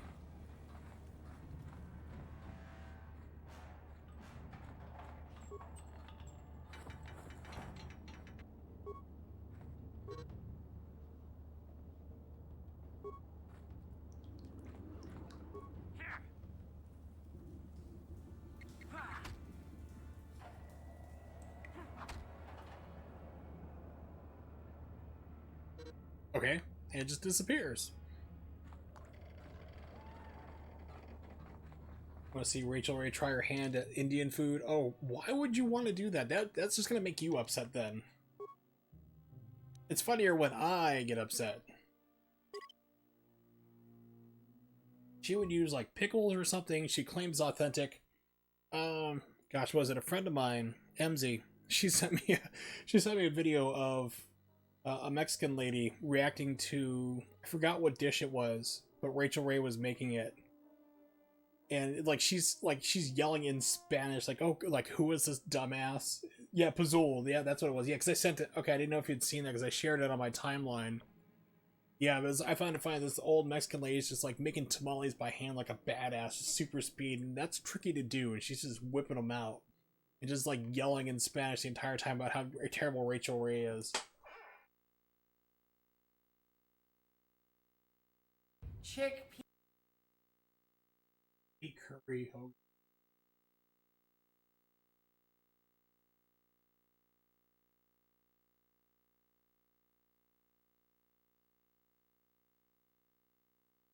seeing like green beans in this? Or is that sage? Either way, none of those things belong in there. Alright, let me grab... Actually, I think I might be able to watch it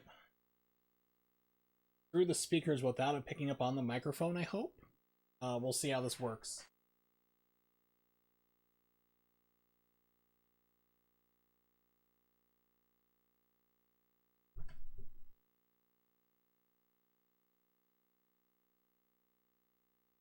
Pea curry. Yum. All I did was take 2 medium rest. Hopefully it's loud enough. Just gonna play it with everything here and lean back to see if it picks up the microphone. Oops, sorry. Chickpea curry. Okay, so it looks like it doesn't pick up on the microphone, so that's good. So let me we're gonna put this full screen and watch this abomination. I keep hitting the microphone stand.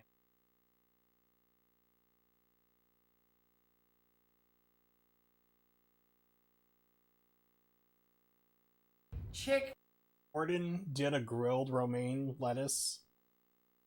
I don't know about him. He must have been drunk that day.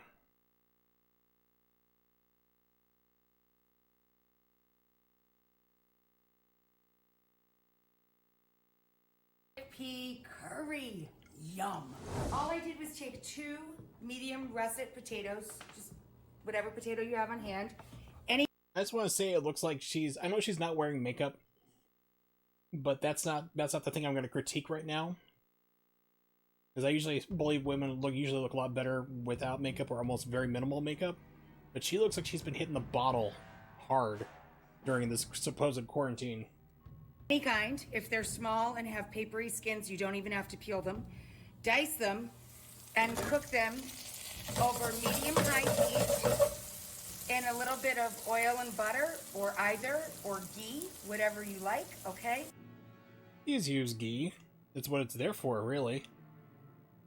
A little bit of fat to cover the bottom of the pan, and lightly brown them with salt and pepper. Once they start to brown, I put a lid on it to trap the steam and start the potatoes moving forward, because it's a really quick cooking dish. Why didn't you parboil them if you're gonna do this way? I mean, just parboil the potatoes. Because I mean, even if you like pan fry them like that, I mean, you're gonna have to have like small little like yellow golds, and like even then, like it's gonna be still a little hard to get them like completely cooked all the way through if just pan frying them. Next, we're going to add, once the potatoes are brown, some onion and or leek. There is no and or. Or both. Stir that in.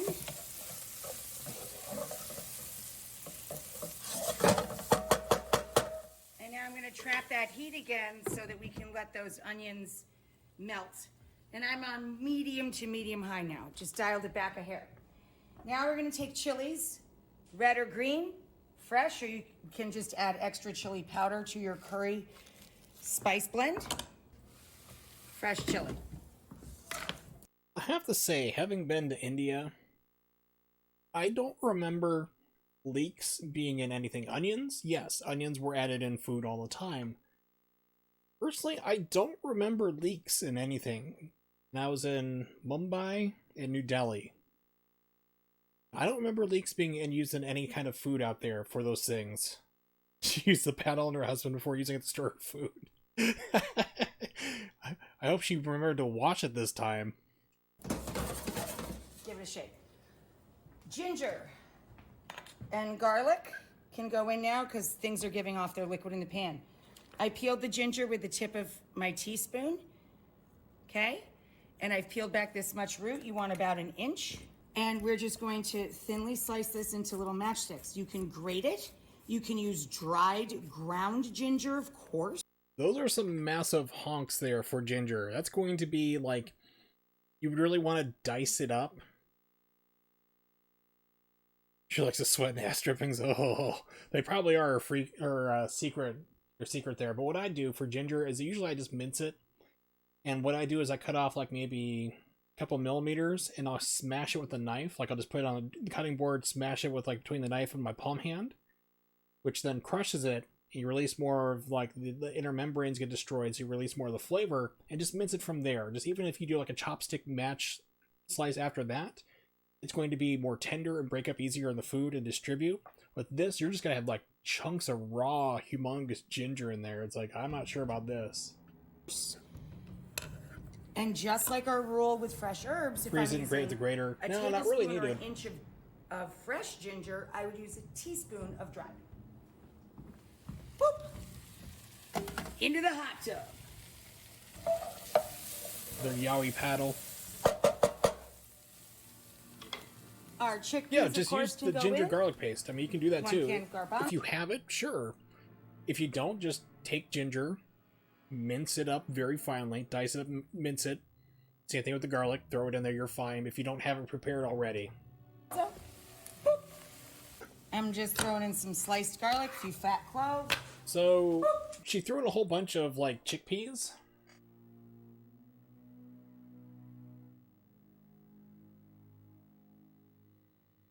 Fat cloves. I missed where she did it here. Hold on a second. I want to The take a look fun at that. part, curry. Now you can buy curry powder. When you buy curry powder, of course, in the grocery store or online, it is a blend of spices, okay? This is my homemade curry blend. I keep it in a tub for about... Our chickpeas, of course, can go in. 1 can of garbanzo. Okay, so she already drained them, but the thing with chickpeas is that, yeah, you gotta cook them for a while. They usually tend to be soft if you can buy them canned anyway. If you buy them canned, they tend to be a little bit softer. They're a little bit firm, so it's not going to be too wild, but you can easily overcook them into mush. Easily. I've done that before, trust me, I'm speaking from experience. But the thing is, though, with chickpeas, they also have like a skin on them. So if I get them in a can, I just dump them out into like a colander, give them a very fast shot of water, just kind of rinse off a little bit of residual water that's on there. Sometimes it's a little salty, like a little brine, and then I'll just rake my hand through them like gently and remove almost all the skins that come off them. They'll come off like right in your hands, so you don't have to have like all this like weird like skin in your food. It's not like inedible or anything, but it's just kind of this weird funky texture if you don't do it. So I tend to I take like the 2 to 3 minutes it takes to do it. But yeah, if you bought like dried chickpeas and threw that in there, that would not be good. But if you have canned chickpeas, you might be able to get away with it. But these are probably going to turn out very, very mushy. Boop. I'm just throwing in some sliced garlic, a few fat cloves. Boop. The fun part, curry. Now you can buy curry powder. When you buy curry powder, of course, in the grocery store or online, it is a blend of spices, okay? This is my homemade curry blend. I keep it in a tub for about 6 months, and when it gets to the bottom, look, we're gonna use the very last of it. When it gets to the bottom, I fill her back up.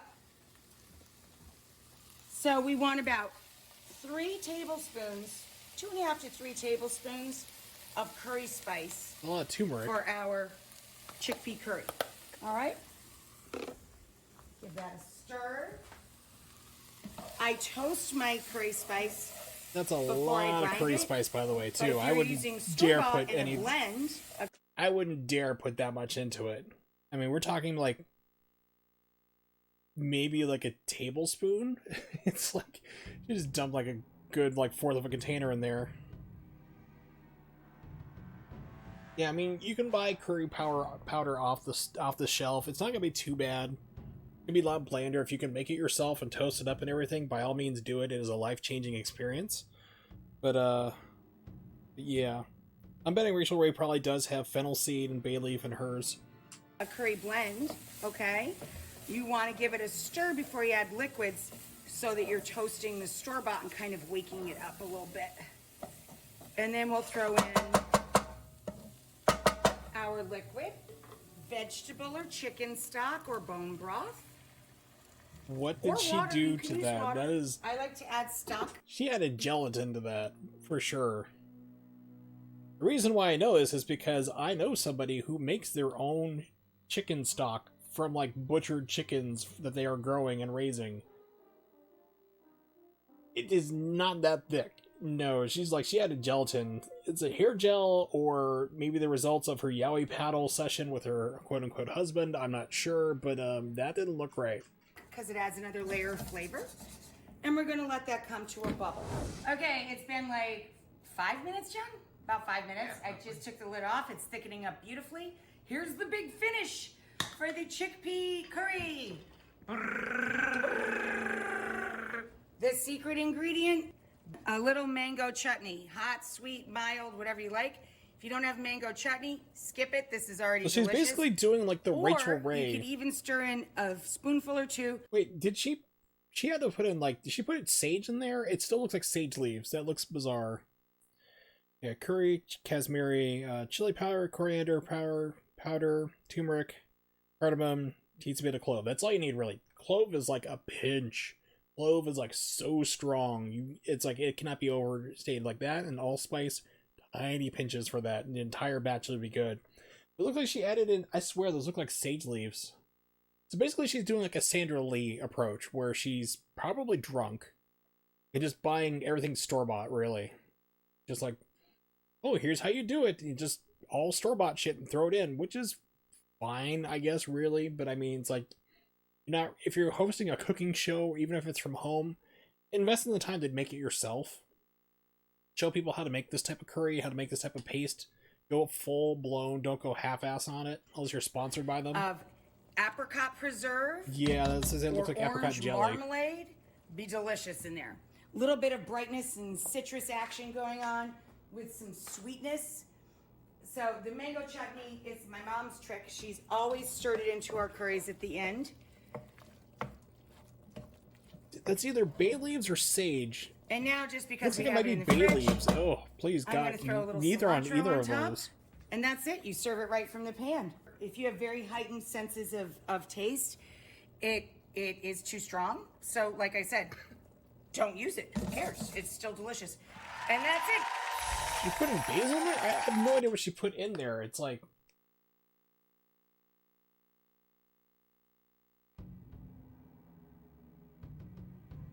Broth? Or water. You can use water.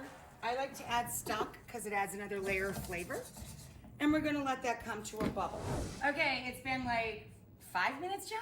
About 5 minutes. I just took the lid off. It's thickening up beautifully. Here's the big finish for the chickpea curry. Yeah, it doesn't say what she's adding in, but yeah, I hate her pans, because if you take a look at the pan design, it's an oval pan, okay? But here's the thing. Every single burner in this country and in the world, round-shaped. So you are going to have hot spots in the middle, and then cold spots on the edges, so nothing's going to cook right in these pans. Czech is already calling Uber Eats after looking at that pan. No kidding. That man is probably thin as hell from not eating her food. He's like, it's like the best diet in the world is moving with Rachel Ray, and you're like, you'll never eat anything again.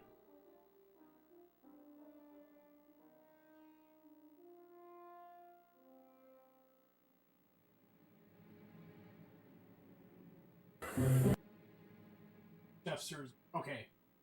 This is better because I thought you were telling me at first here, 12, that like Gordon Ramsay was making grilled lettuce. I'm like, he had to have been drunk that day. Hold on a second. First place. Looks like probably canned chicken, I'm gonna bet. 2 weirdly funky croutons, and I don't even know what that sauce is on the bottom. And that Parmesan came from... That was not hand-grated. That came from, like, a Walmart bag or a deli bag or something. They did not do that themselves. Didn't get to taste the lettuce, at least. Grilled Caesar salad. Yeah.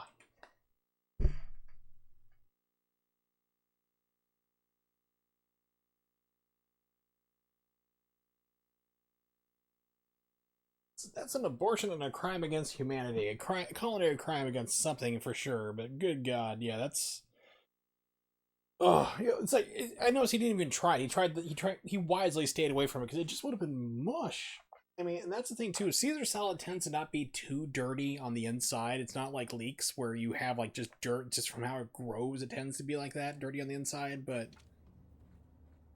holy crap, yeah, that would have been really, really bad.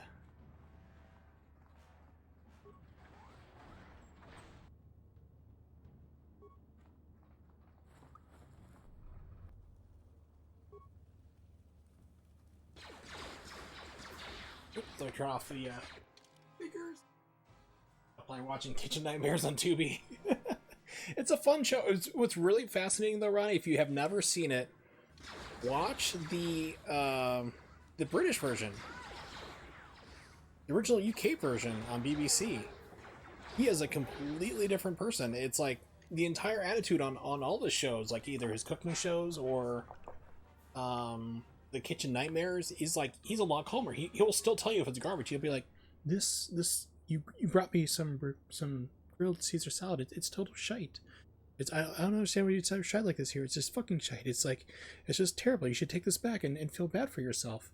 But it's like, but you can watch the American version. He's like, he's like screaming nonstop. It's like a completely different change. It's like it's shocking. It's completely disconnected. I actually like the British version better. Yes, more civil. That's what I'm looking for. Yes, much more civil.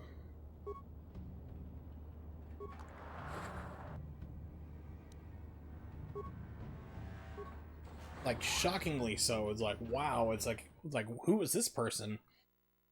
Even like the British version of like Kitchen Nightmares or what was it? Not Master Chef. Yeah, Hell's Kitchen. They had like a British version of that kind of. Even that's far more tame. Inside the Volker base.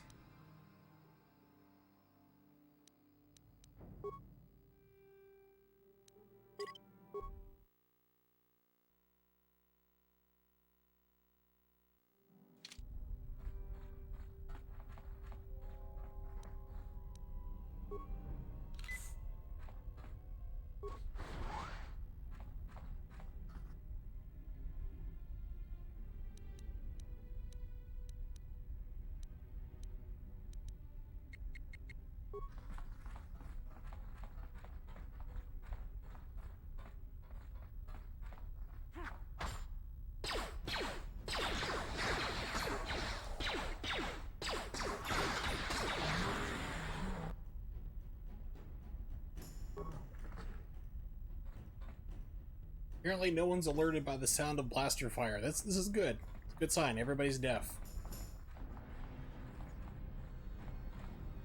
American versions. Hey Gordon, we need some ratings. Can you just scream at these restaurant staff like they're going to be absolutely insane or have an IQ of 75 or below? Exactly. And to be honest, that's what really sells here in the States. I mean, that's what everyone expects. That's what I was expecting when I tuned into the BBC versions of the show, that before they brought it here to the States. It's about expecting the same thing. And I'm like, who is this kind, compassionate person who's still telling them their food's garbage, but in a constructive way? He actually had one show I thought was really fascinating, where it also exposed me into like what the UK justice system is like. Where he was up in Scotland, where he's from, and he was working with the local prison to have them cook food and sell it and like be part of the rehab, and start like he wanted to open up a restaurant with like convicts running and cooking the foods, and like people like were like, oh, this is, he'd serve them the food and they're like, oh, this is great and amazing. He's like, convicts made it, and they're like, oh, it's terrible. So he's like trying to fight against that whole like, you know, perception against it. But it was really fascinating to watch. And he was like a completely different person. And then he also kind of realized too, he's like, okay, so he started to get friendly with them, and then all of a sudden one of them just had like this violent outburst, and he realized, oh yeah, I'm in a prison. These guys are here for a reason, you know? Okay, slice in.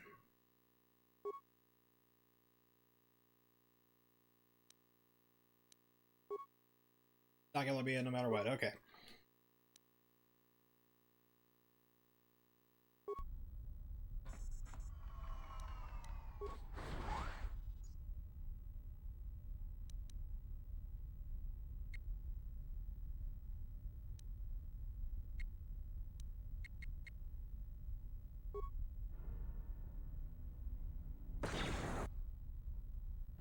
Wow, okay. Everyone abort. Holy crap. Damn. Okay. I was not expecting that. Obviously. That's the first thing I've come across was a one-hit kill. I was like, okay, I'll just throw a frag grenade, bum rush these things. No. That was, no buenos.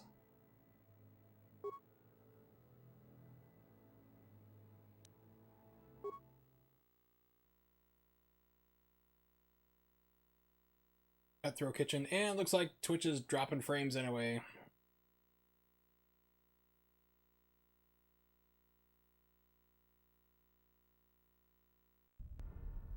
Frames, good job.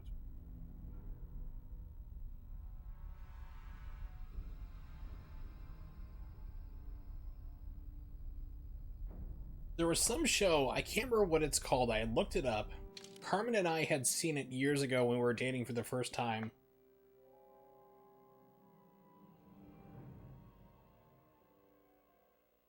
It was the most insanely thing we'd ever seen. This man was a one-man pride parade, just about.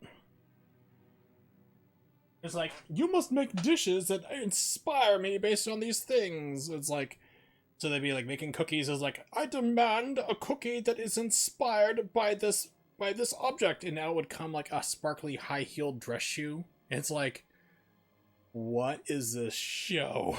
It's like, I'm trying to remember the name of it and I can't. I looked it up years ago. But like, Carmen and I would sit there watching, like, just like, I feel like, what is going, is this a fever dream? Did I just imagine this all? It's just like, she's like, yes, I demand, like she's impersonating a person, like, I demand that you make a milkshake that inspires me from this object. And it'd be like this huge, like, horsecock dildo coming out with, like, rhinestones on it. It was like, I just look at her, I'm like, oh, this is why I love you.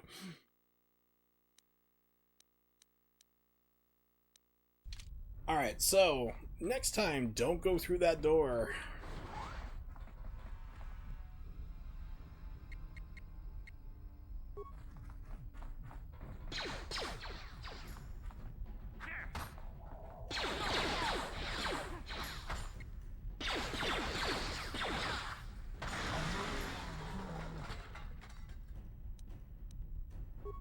Yeah, it's one of those things, like, I'll have to, like, Google it again and try to find it.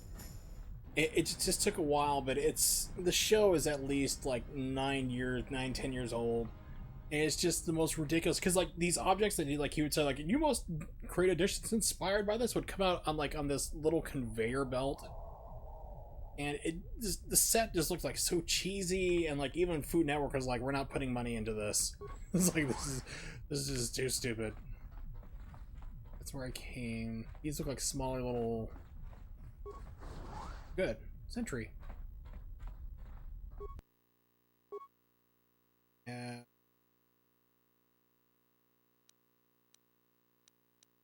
Damn, I don't have any more repair parts. Boo, I suck.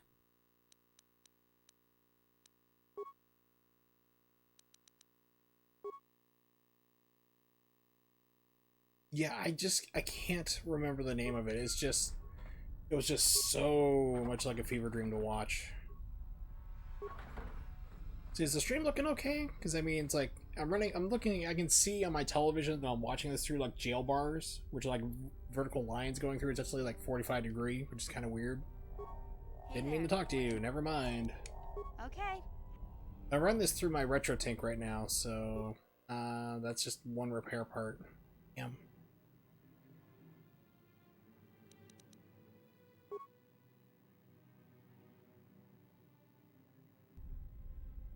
To use this guy walking the halls with me, killing everything that moves.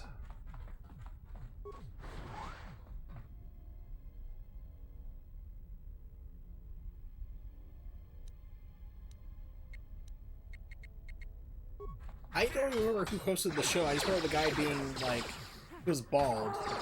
That's it.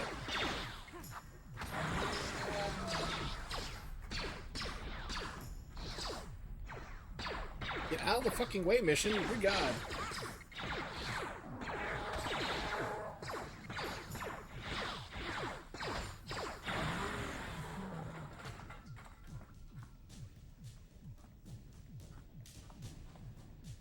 Sounds like it was Andrew Zimmer. Let's see.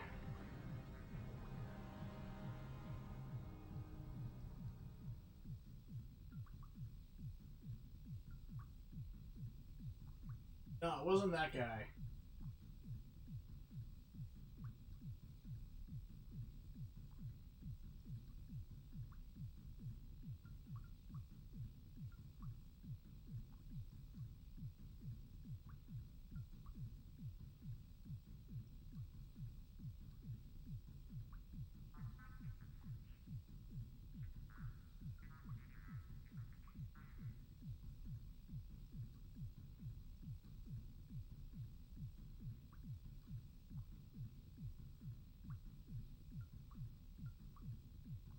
Oh god, here we go. I found it. Sweet genius. Ron Ben Israel. This man is a one-man pride parade, and I say this as a bisexual man who has gay family members. It's like, this man is like, he could host his own parade. Watch it. If you track down the show Sweet Genius, it's probably on YouTube somewhere. It's just like the most stunning fever dream show you'll ever watch.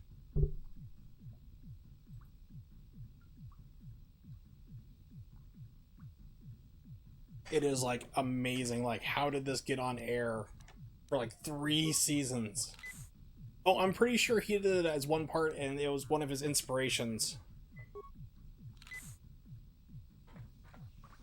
I'm thinking maybe I should have an ion blaster. I'm not sure if I have any. Yeah, they're better against droids. Let's give Mission that.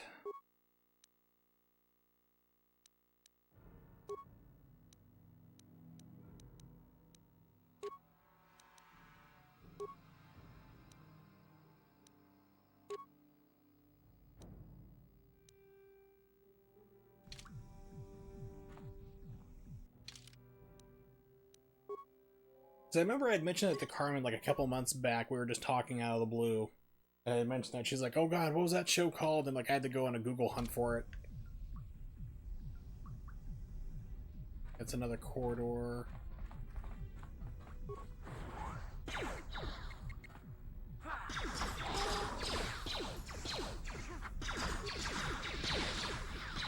Really seems to work well on these guys.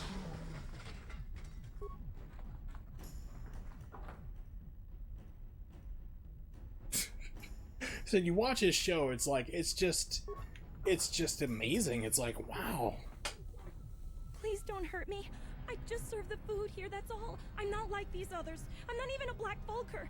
And then you see like how he carries himself outside of the show. He's like a completely different person. I guess he decided like for the show, the producers were like, just really ham it up. Hey, please don't hurt me. Serve food here. I'll leave you some information.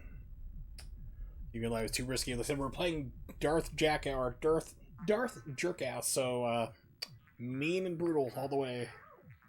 No! I won't go out like this. Not after all I've been through. I won't just let you kill me without a fight. Take that, waitress. I like these people. They don't even complain when I murder innocents. They're like, yeah, whatever.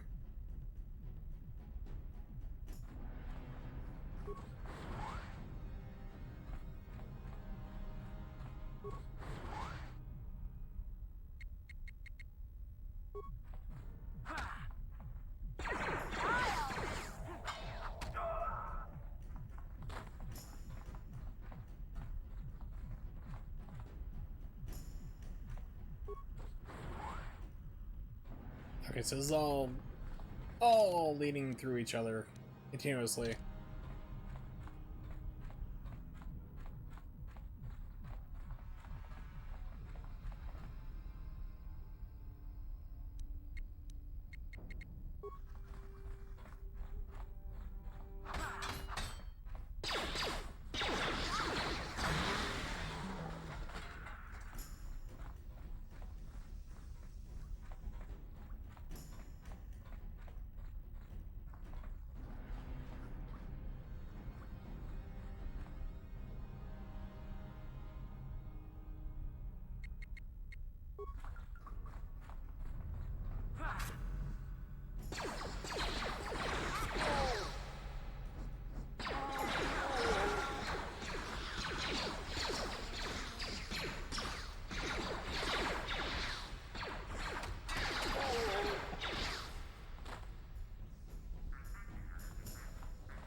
There's 2 sentries there. Let's do a...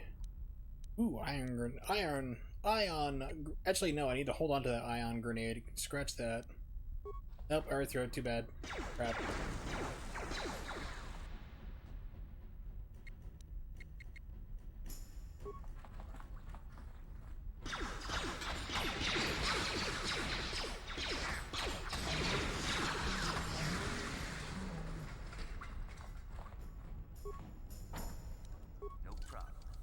I'm pretty sure you go up. It's either this place or somewhere in the game. I'm pretty sure you have to go up against like this big giant like tank turret type thing.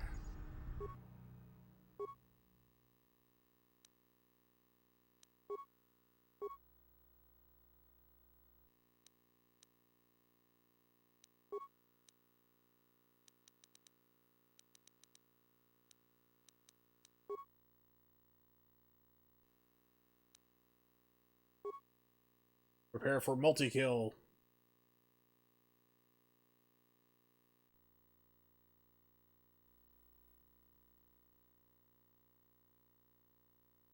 That just makes it so much more easier when I have to go through here. Let me adjust one of the settings on the retro tank real quick.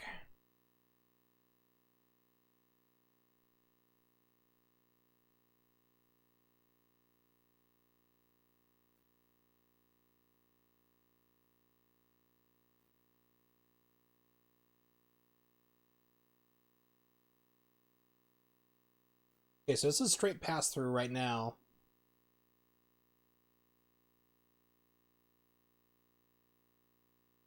A little fuzzy. This is with smoothing, I think. That's definitely smoothing. We'll try this. Yeah.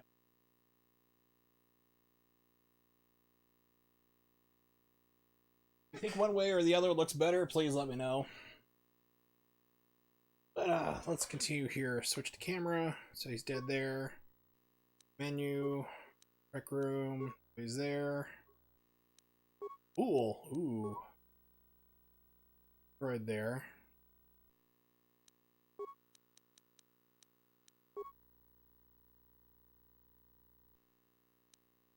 Yes, we'll shut them down so I don't get shot to death.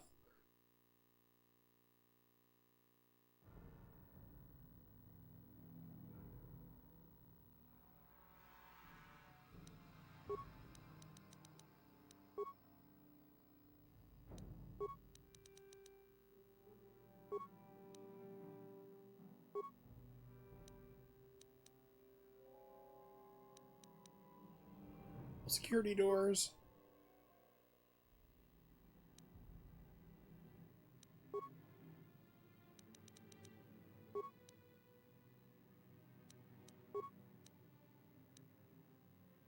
Load schematics. That's why computer spikes are so damn handy.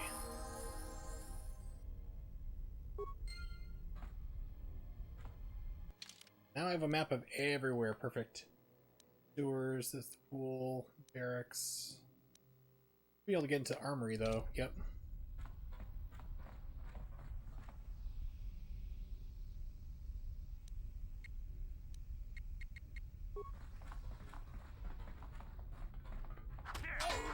Oh, he was all easy. I surrender. Please don't kill me. I'm not like the others. I'm not like projecting his Volkers. Right to the death.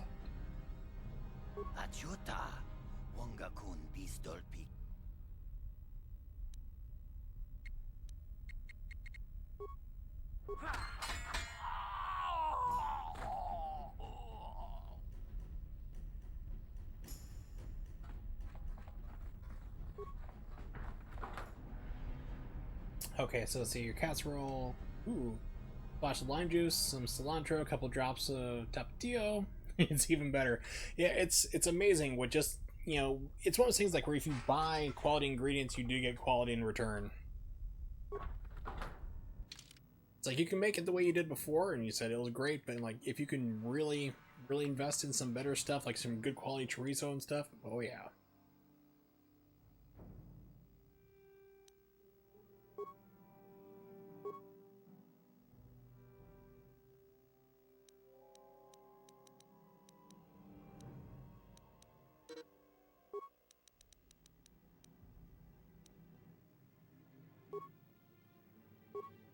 Prove scoundrels locked feet.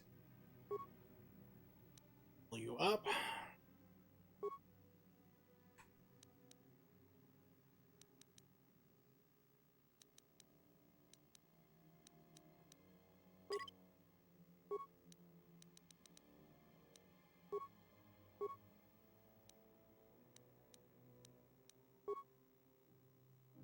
So I'm thinking tomorrow, because I have a lot more people here now. My brother and his wife showed up this evening for Thanksgiving a week early. Probably will be making carbonara. Yeah, spaghetti carbonara, most likely. I have a whole bunch of duck eggs, so that's gonna make it even richer. I have Parmesan Reggiano. I can do it that way. A lot of bacon. Be good. A ground pork and beef mixture, surprise Johnsonville ground chorizo. I remember that being a thing here in Erie for like 2 seconds, and that was it.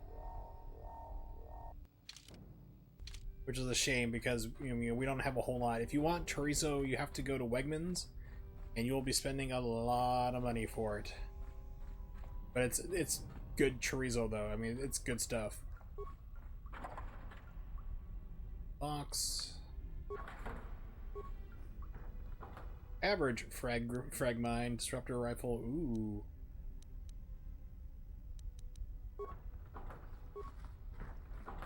Ion rifle. Oh man, we are getting some good stuff.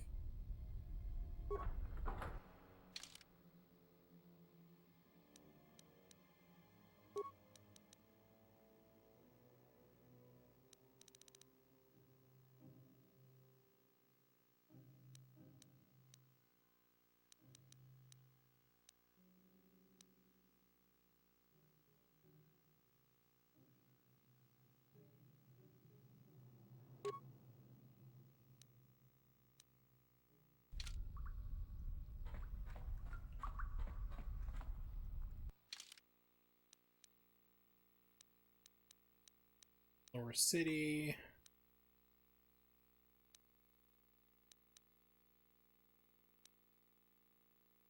Control room, been there already. Barracks. Let's make our way through the barracks. Continue our, whoops, constant slaughter. Hey, Big Z, don't take this the wrong way, but lately, I've noticed you're starting to look a little bit scruffy. Don't mind paying a bit more for meats and produce at Wegmans. It's pretty high quality. Yeah, it's definitely where you want to go here for if you want better quality meats. Is like, there's what I call the Walmart gamble meat. Like, you just don't know if you're going to get good quality or not. I know how well that went over last time. But your hair's getting If you want things like prosciutto, guanciale, you can see a few gray chorizo, like that, you'd have to go to Wegmans around here. My hair every day, it's not tangled, just going gray. Looks fine to me. Don't worry, Big Z. It's nothing I can't fix. A little trim, a splash of coloring, and you'll be as good as new. Best looking Wookiee on the planet. Yeah, I just, like, if I need, like, a specialty meat or something, that's when I'll go to Wegmans for it. But, like, if not, it's just, like, if it's normal chicken or whatever, I'm buying it from, like, Walmart. Don't color a Wookiee. I know, Wookiees aren't into... Okay. Hey, this serves no purpose. Go this way.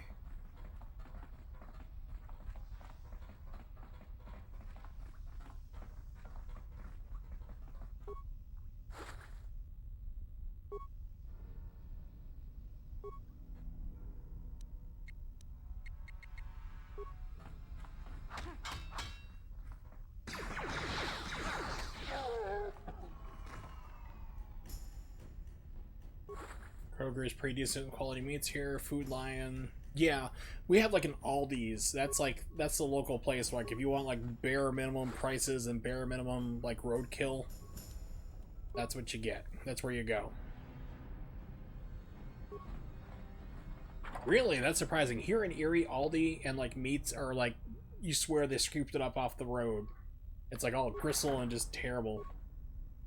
That's surprising to hear. Like, I guess it's like, if you're outside of Erie, it's better, I'm guessing. You come here and it's just like, nope.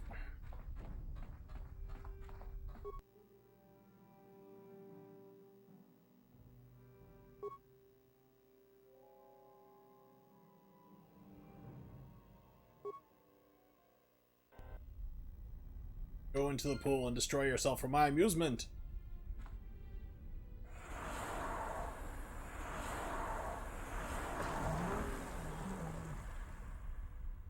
There was a reason. Yeah, ladies I've never heard of, but Aldi we have here, and like I said, it's like spoiled foods, like It's like, it's super discounted grocery prices, but you're getting what you're paying for, so.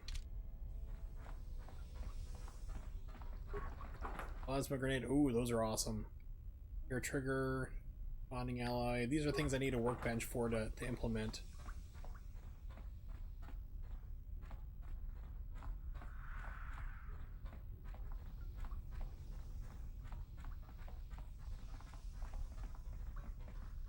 Okay, it just loops back.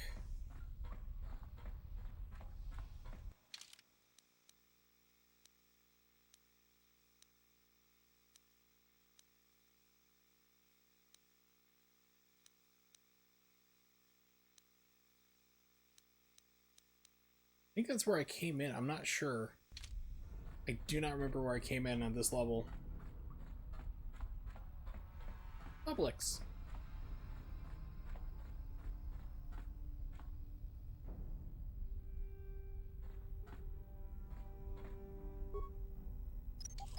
Of course, if you're in the south, you also have Piggly Wiggly.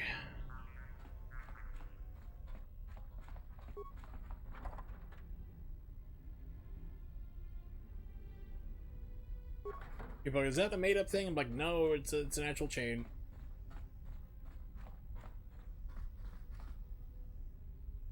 That's a droid. Okay.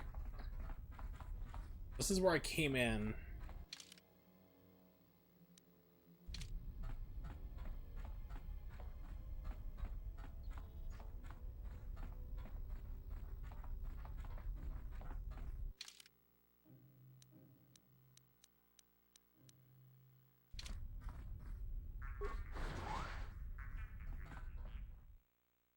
Yeah, we had them, like, it was... Usually have them more deeper south, like Arkansas, Georgia, around those regions traditionally. The farthest I've ever seen it was actually up in Missouri, near Kansas City. And that's, like, very, very far north for a Piggly Wiggly.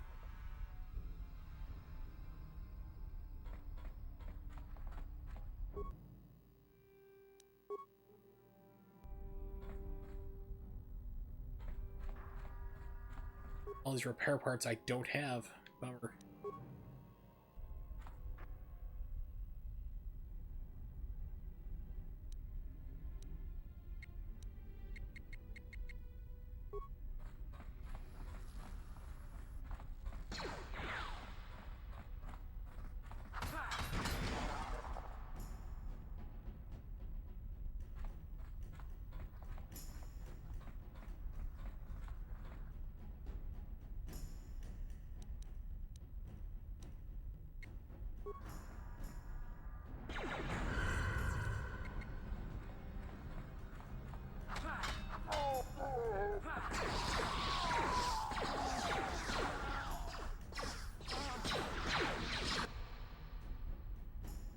So I heard a Machine Head, but not Garage Head.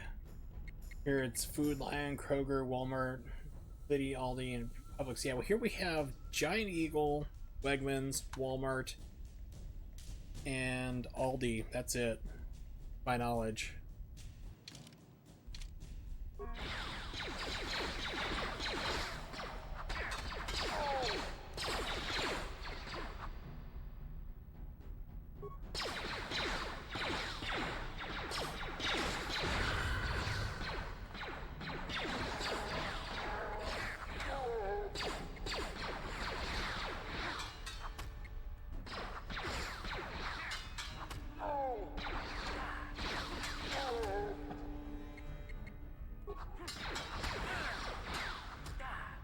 Some friends on the outskirts of Richmond city limits have grocery store. Reminds me of the Super Duper Mart. Oh god. Yeah, back in the day, way far back, we're talking 25 years ago, 25, 27 years ago, living up in Upper Michigan, we had a Shopko and we had an IGA. I think Shopko eventually caved underneath to Walmart. It was fun because like you hear all the Yoopers, they're like, yeah man, we're gonna, yeah, yeah, we're gonna go down to the Shopko and get the crawlers there so we can go out there and do the fishing on the lake and listen to the radio. You know, just the things you do that you'll probably, you know.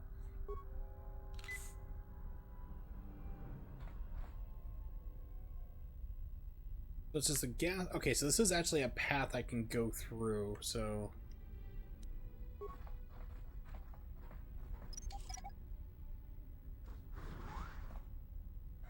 Run!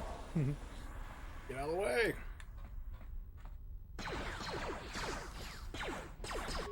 For me.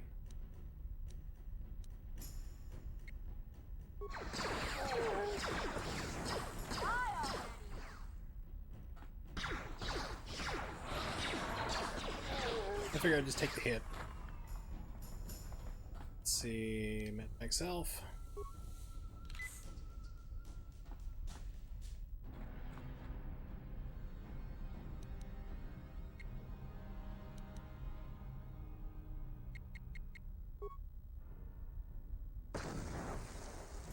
Yeah, I remember way back in the day going to the Shopko, which is the big event, because we had to travel like 20 miles to get there.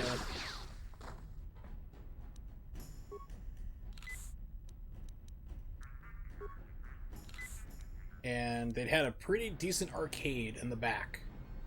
It was like, it didn't look like there was anything back there, but you could like go walking away back from it for a while.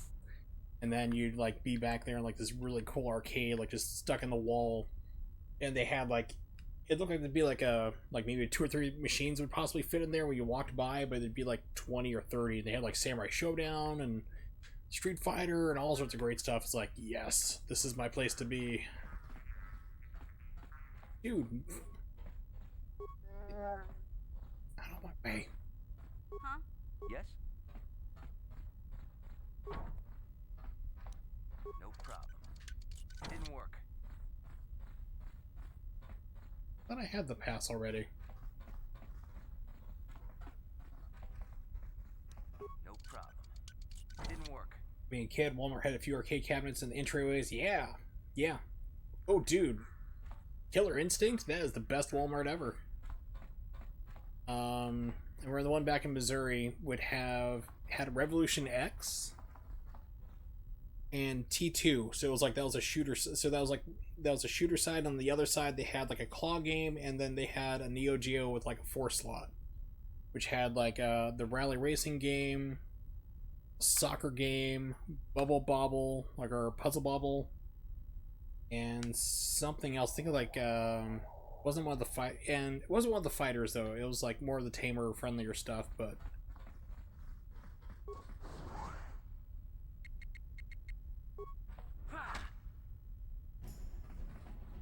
But that's like where we went through and like, you know, you go shopping.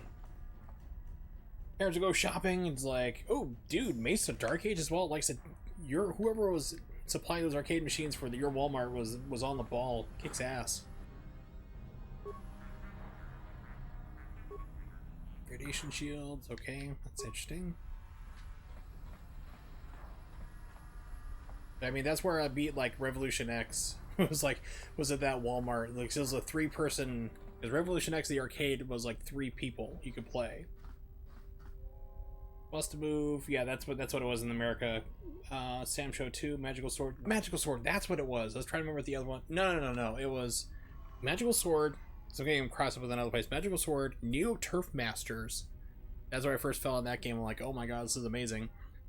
And then it had Puzzle Bobble and the rally racing game, one of them. What?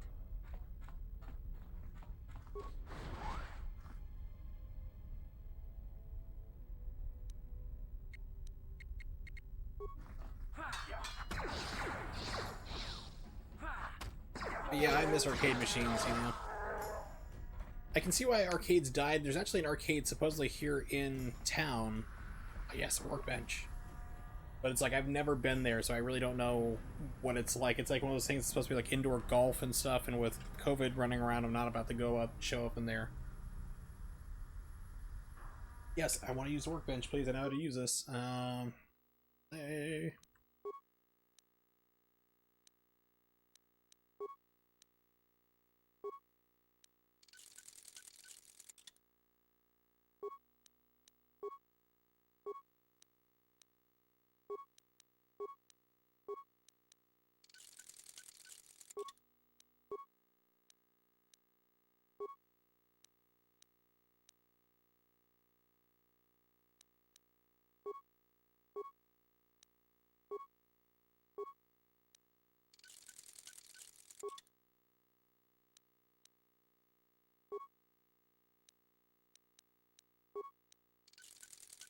So I miss arcades for sure. I mean, it was just an entirely different experience. I have so much like rose-colored, rose-tinted memories of it there, but some of the best times I've had in my life were literally in arcades,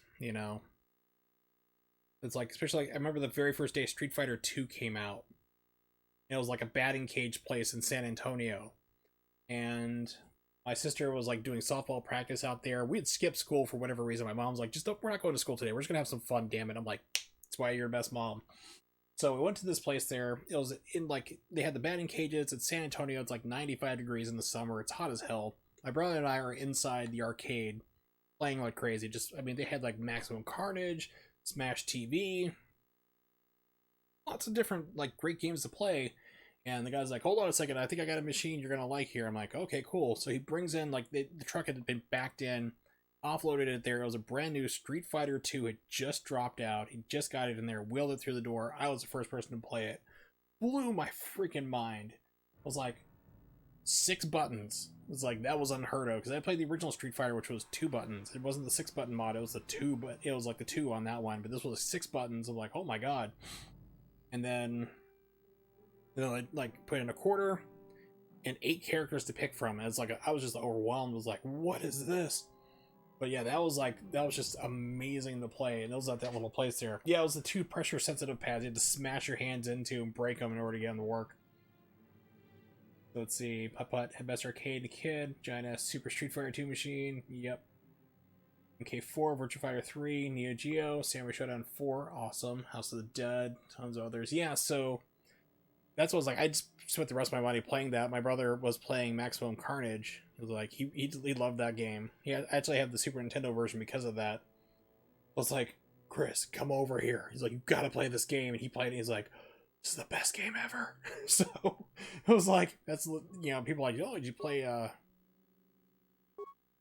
did you do any betting the other day? It's like, nope, let me tell you about this amazing arcade game we played. So, I was telling all the kids at school about it, and they're like, what? 6 buttons? I'm like, yeah, 6 buttons. 8 people to pick from. Everyone's different. There's like a big green monster man. They're like, what? They thought I was lying, and then like they got the closer arcade, and they're like, oh my god, this is amazing. Chuck E. Cheese. Chuck E. Cheese was another place I'd go to. It'd have a killer arcade. So if so my mom let us get away with everything. So if we had an appointment, like a medical appointment during the day, if we weren't like super sick, routine checkup or something like that there, basically my mom and I, we'd head to Chuck E. Cheese because they have an adult section, because they realize that, you know what, adults don't want to go insane. So they'd have like a TV and like projector in there showing like headline news, whatever, CNN. You could order like adult menu stuff there, so their pizzas, like order salads or whatever, and it was decent. But then they have this huge ass arcade in the back, and we're talking like at Street Fighter 2, of course. But that's also where I got introduced to other games like Michael Jackson's Moonwalker. That is a lot of fun. That's actually a game I want to play on stream someday. I remember that being a lot of fun playing that game. But like Chuck E. Cheese had like a killer, astoundingly great arcade. Now, of course, I try to go into a Chuck E. Cheese with like, a camera and a sketch pad, and they're like, I'm gonna call the police.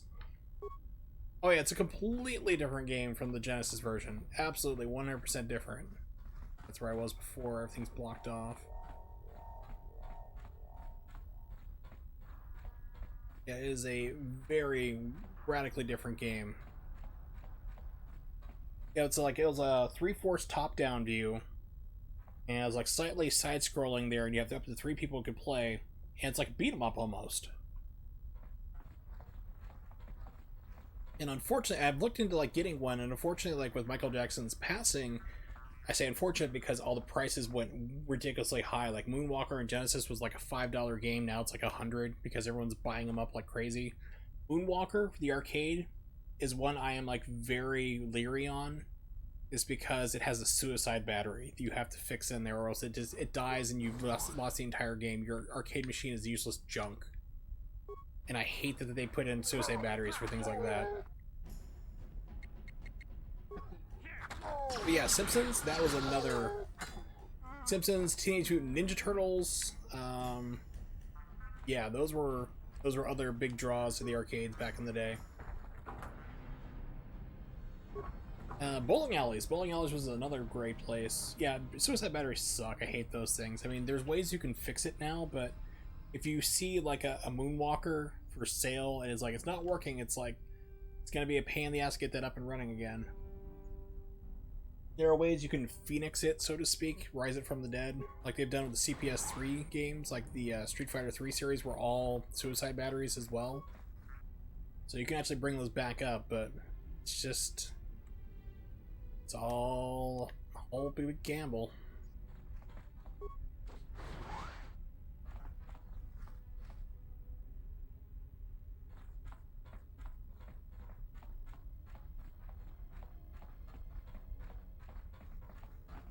All America is where I first played Street Fighter 3, vanilla Street Fighter 3. Street Fighter the movie, the game. Oh, that is still one of the machines I want to own personally. I really want to own a Street Fighter the movie, the arcade.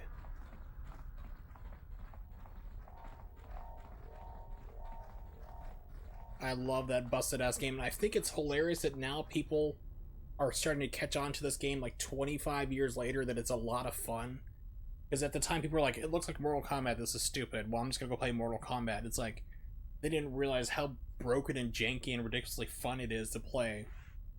So people have kind of caught on to that thanks to like MAME and stuff, but Kansas City in the mall, back when malls were a thing, it was like, the one in Independence, Missouri was 3 stories. And on the top story, over to the far end corner, was this huge, ridiculously huge arcade.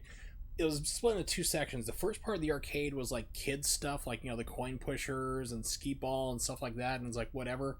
Keep making your way to the back, you go through a door and open to a big humongous warehouse, and they had giant projector screens of these games. We're talking like Dragon's Lair, Crime Lord, Mad Dog McCree, Street Fighter 3 Vanilla. That's where I taught my brother Chris how to play that game. Was, you know, Vanilla Street Fighter 3 was there. They had Dead or Alive, the fighting game there. They had that there. Virtual Cop, Tekken 2, which is actually funny because I've got to play, of all people, like all the silly things I got to play against people. Actually, I spent like 20 to 30 minutes playing against Brad Pitt. He was just in Kansas City. He's from the area. He's just walking around there. He's back in the arcade. Nobody realized who he was. He just comes up and starts talking to me, like, we're playing Tekken 2, like, for fun, and we're having a good time. He's giving me, like, he's putting quarters for me to play against him, because I was out. It's like, no, man, we're having a good time, just keep playing, you know? It's like, sweet. We're talking, just hanging out, just, like, I'm not, like, fanboying him or anything, I knew who he was, but then people started to catch on, like, holy shit, is that Brad Pitt? Because, I mean, this is, like, pride of his popularity starting to grow. He's like, I gotta go. I'm like, dude, it's awesome. Thanks for the games, you're a cool, chill dude. No one's ever gonna believe me, but yeah, it was like in that same arcade there. But yeah, it was amazing. It was one of the best arcades I'd ever been to, just because they had the whole diversity of games. No problem. Yeah, visitors, lackeys, combat gated tech and sealed projects. Swoop engine accelerator, I bet. Project, there we go. That engine from Gaddon. It was never yours to begin with. I didn't go to trouble acquiring this prototype just to steal it back from that old fool. Like, dispose of them. Second, you aren't wearing hidden Beck colors, so guess you're not part of that feeble old man's gang. Must be a freelance mercenary. Hand over the accelerator. Yeah, what's real fun too is, like, what people don't realize is that I was up in Minot, North Dakota. It was the last Air Force base we were stationed at before my dad got retired from the military. And in the mall, they had Aladdin's Cave, which is an arcade, and they had House of the Dead 2, House of the Dead 1, Time Crisis 2. There was actually an arcade, like a tournament for that. Marvel vs. Capcom. They had Street Fighter versus X-Men. I mean, X-Men vs. Street Fighter is where my brother and I spent so much money before I got the Sega Saturn version. Then we stopped paying for it. Marvel vs. Capcom. But they also had Soul Calibur. The arcade version of Soul Calibur, they see the Dreamcast version, that only enters their mind. The original version ran on an enhanced PlayStation. It was a PlayStation with more RAM. So you'd have faster loading times, it wasn't a big issue, but the game looked like ass. Same thing for Tekken Tag. The original Tekken Tag ran on that same Namco 22, I think it was the board. So I had played the hell out of Soul Calibur, and I was like being able to one credit clear it, no problem. Then the Dreamcast comes out. I buy the Dreamcast and Soul Calibur I'm like, oh, cool, the arcade version, and it blew my mind how good it looked. I mean, it looked so much better when you compare the arcade version with the Dreamcast version of Soul Calibur. It's night and day. It's like black and white. It's astounding. So I was like, holy crap. I'm like, that's when I realized the arcades were going to die, and they eventually did. Yeah, the sound was terrible in the arcade. The graphics weren't that great. It's literally just a PlayStation. On the verge of the PlayStation 2 stuff coming out. Which can work for us. For me. What's your offer? What? You can't betray Gaddon. Yeah, the sound wasn't that great, and it was a fun game, it just didn't look that great. And the Dreamcast version, better sound, amazing graphics. It was light years above.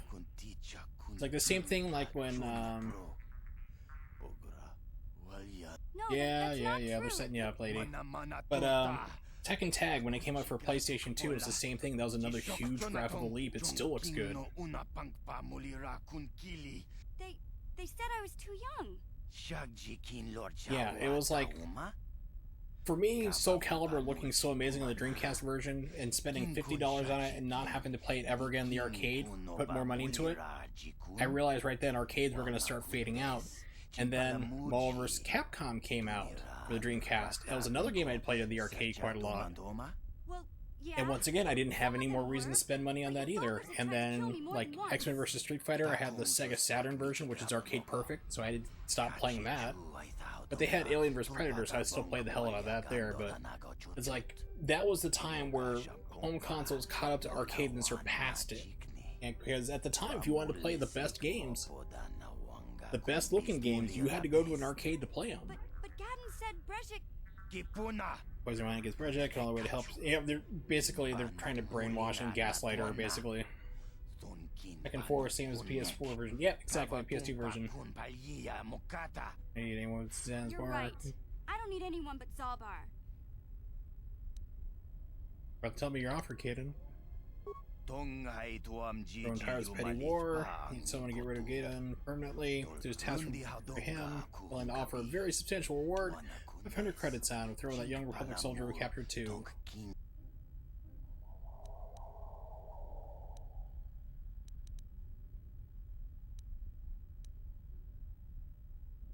I kill you instead.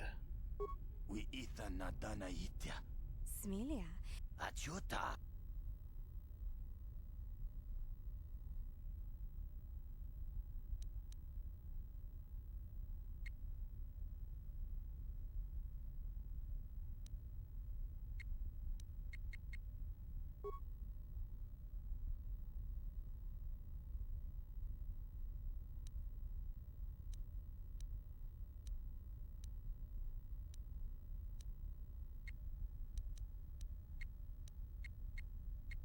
Setting up everybody to attack all at once can be fun.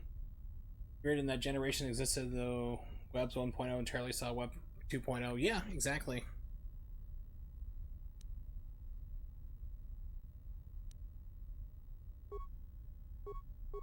Let's go in here. I need to actually take off her ion blaster, give her a disruptor rifle. Actually,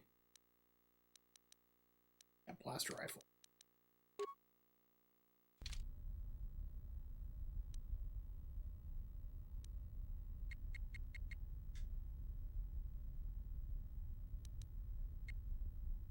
Yeah?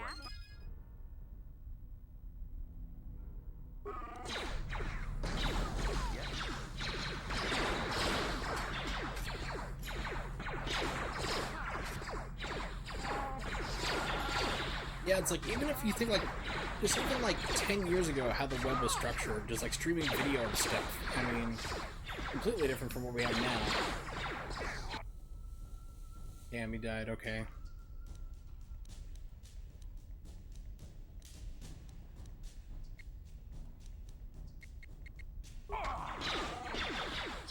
Yep.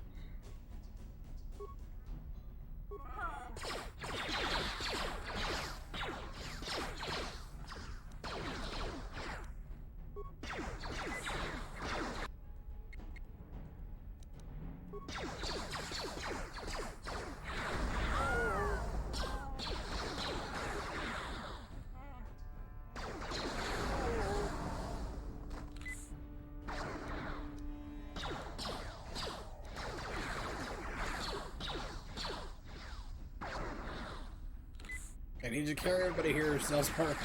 I was unequipped, did the wrong option. There we go. MVP, the Wookiee.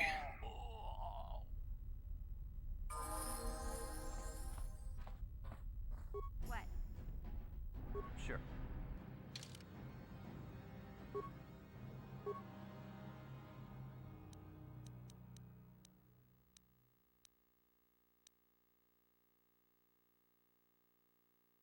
It's like video streaming became really big there, but I mean, just like CSS, HTML5 is a big improvement too. Internet's been quite the evolving thing. Like, even if you had to go back like 10 years from now, like 10 years ago, it's like, oh, internet is so bizarre back then. Alright, so let's see. 8.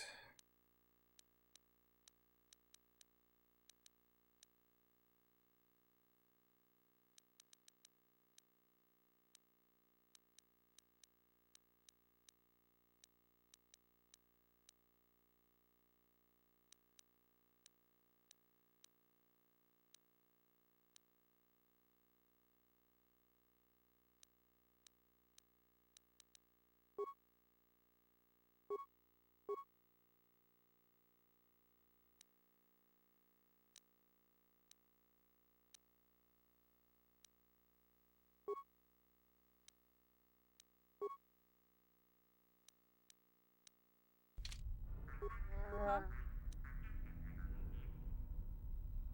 Yes?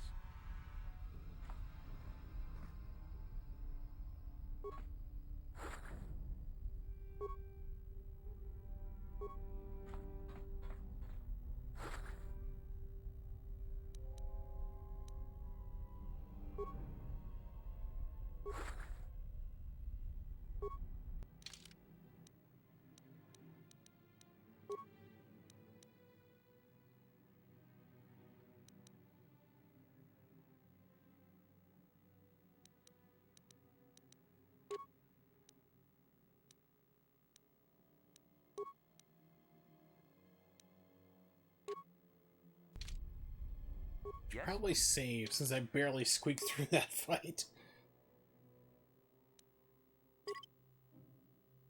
Yes, please.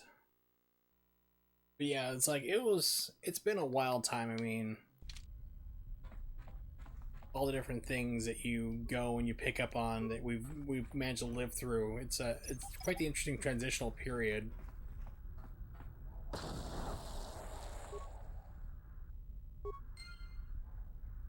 You know, it's like we had to do filing cards, you know, like library cards, and what is it? I'm drawing a blank on the name there.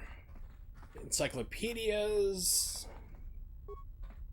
Google was not a thing for many, many, many years, so you had to use like all sorts of different search engines. You use like 4 different search engines to try to find what you're looking for.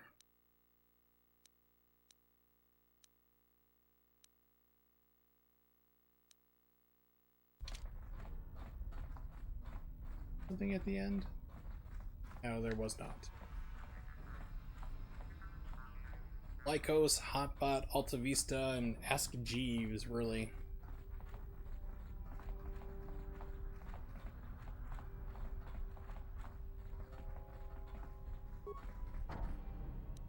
No problem.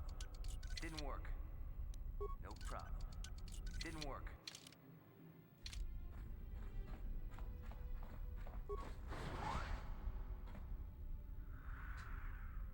Empty room, nothing here to pick up. Okay, perfect.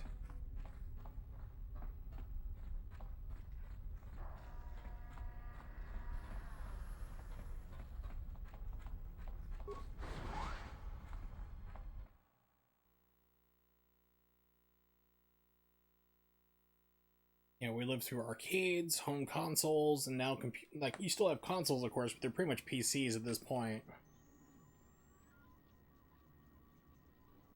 I mean, the Xbox I'm playing on right now is a Pentium 3 700 megahertz processor.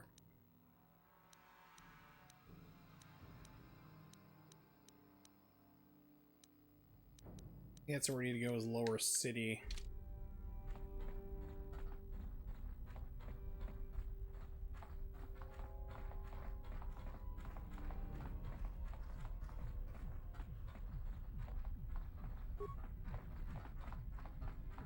Okay, just want to make sure I hit that one, didn't miss it. Yeah, exactly.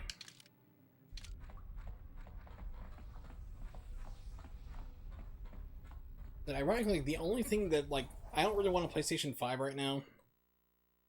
I think I find that, I know, like, new game consoles always have a drought for new releases for games, usually. But a lot of people are just playing older games on these newer systems, which cracks me up. Because they run better, you know? Like, Ghost of Tsushima. Wow, instantly. Linked on both sides. Ghost of Tsushima runs 60 frames per second now, you know, on the PlayStation 5. And the only system I would really want would be the original, like the new Xbox, just to play old games like this perfectly. Like to play every single game in my collection, minus like Kinect games where they don't have any. But just being able to do that, that's the only thing I'd do, is I'd have these systems just to play old systems, old games. Right, exactly. The only thing, so eventually I do plan on getting an Xbox just so I have something that can play my entire catalog, because I mean, the Xbox is breaking down, 360 is gonna go out, gotta go bad. You know, just have something that can play it all. It's set. I love that. That's why eventually I'll get one. Probably when the price drops down, they have like a second revision. But in the PlayStation 5, I'll probably get one whenever Final Fantasy VII Remake Part 2 comes out.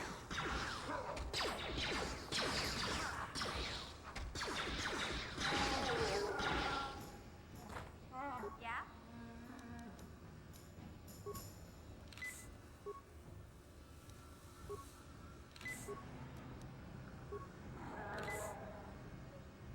Sure.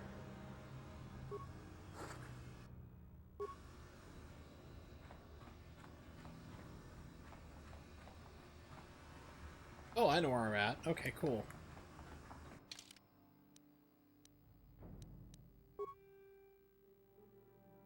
Yeah, made so Max, I told them may as well made 2 years for a mid-cycle refresh. Exactly. I mean, the PlayStation 4 Plus or the Pro, and Xbox kept revising theirs over and over because they realized that they had made something way too damn weak. I mean, that was a problem. So I'm hoping that this cycle doesn't do that again. But I know there's going to be revisions. They're going to work out the kinks like they always do.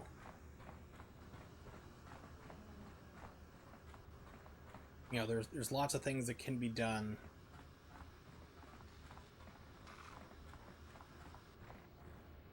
And it's just a matter of time. So I figure by the time that the Final Fantasy VII Part 2 comes out, it'll probably be another 2 to 3 years, and they'll have those all worked out.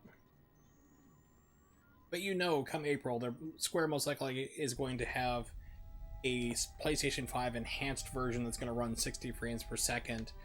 Of course, PC could also be capable too, because it's only a 1-year exclusivity for PS4 version.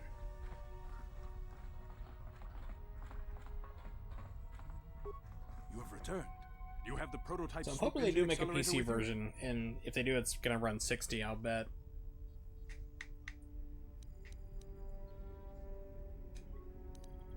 I was beginning to wonder if you would make it. The race is tomorrow, and my mechanics need time to install the prototype into the swoop engine of our bike. I want a reward for recovering this. A reward? I'm blind, but I'm not stupid. Your reward is the chance to ride in the big swoop race so you can win Bastila's freedom. We had a deal, and I expect you to honor it. If we don't honor our deals, what's to stop me from just taking the prototype from you and leaving you for dead? Don't worry. I'm a man of my word.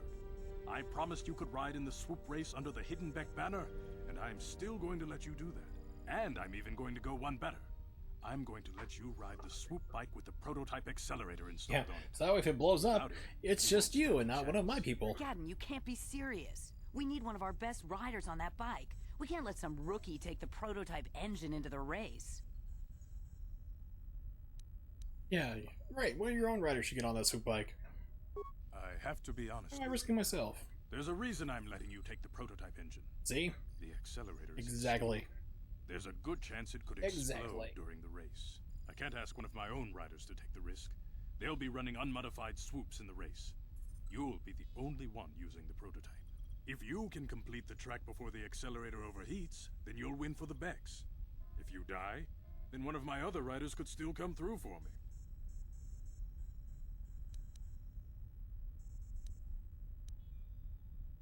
Without that prototype, you don't stand a chance of winning. And if you don't win, you can't get Bastila back. None of the other riders will give her up. This is your only chance. Alright. Ready for the race. You can stay here tonight. The mechanics need time to install the accelerator on the engine, so you won't be able to practice your riding. But I've got good instincts. And you have the look of a racer about you. Said this last stream. Just try to relax, and in the morning we'll take you to the I'm really disappointed in the Star Wars universe. There never was a Jawa Jedi. Houdini? I would just laugh my ass off. You like kill someone in a fight and start rummaging through the pockets. Be great. Why are there no Jedi Jawas?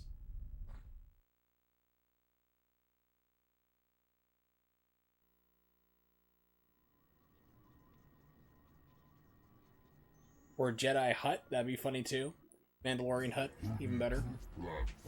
So the other one who's gonna ride the swoop bike, huh? Don't worry, I've been working on the accelerator and stability won't be a problem, I hope. You didn't mention that you've never done this before. Want to run the basics handling swoop bike? Yes, please. Have to crash into anything, debris, obstacles scout all over the course. Swoops are equipped with dynamic deflector systems. Hitting an obstacle won't cause you to crash. Shake you up a bit and slow you down. Accelerator panels built on the surface like F-Zero. Everyone give you a swoop of speed. When it starts running hot, you'll get a warning. You'll have to switch gears. Hang on, you'll be fine.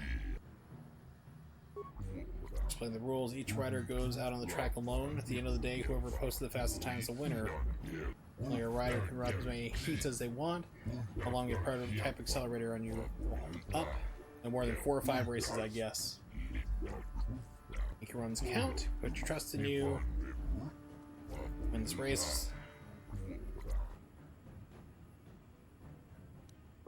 After the race announcer by the counter. Look, don't worry about the prototype overheating, exploding. Probably won't happen. Alright.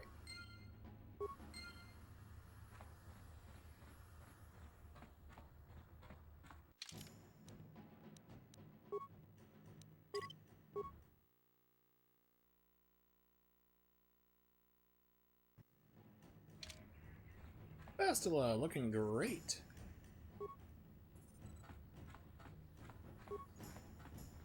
Get a race. Okay, let's see. Your sponsor is Hidden Bets. I always like them.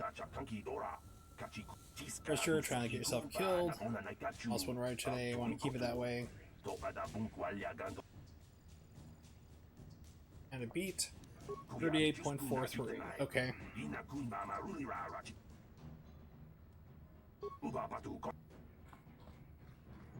Open chicken momo. Now this is pod racing. Funny thing about that kid from Star Wars. Game's schizophrenic. A to accelerate, shift gears. Left thumbstick to avoid obstacles, okay.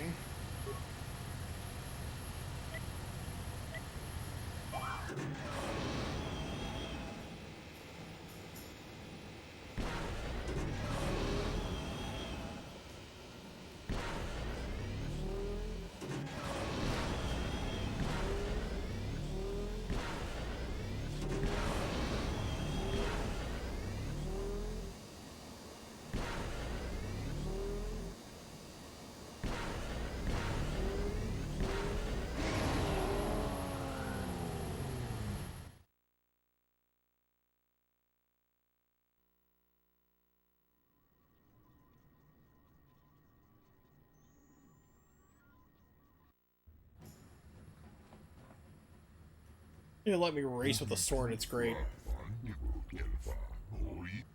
Okay, look at the board. Oh, magically someone beat my time.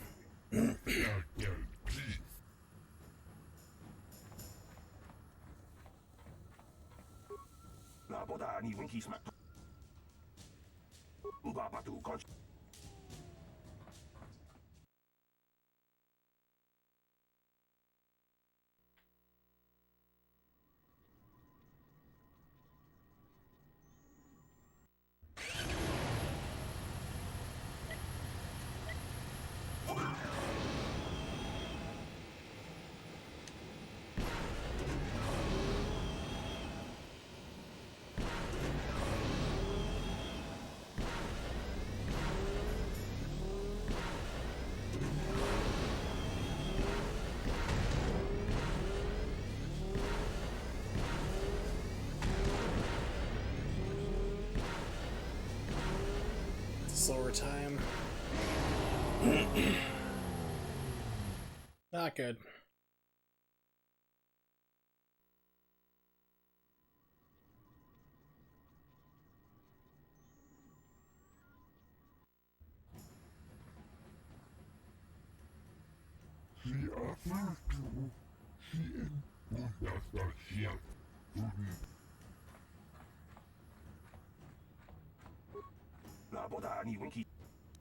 It's 7:35. Okay.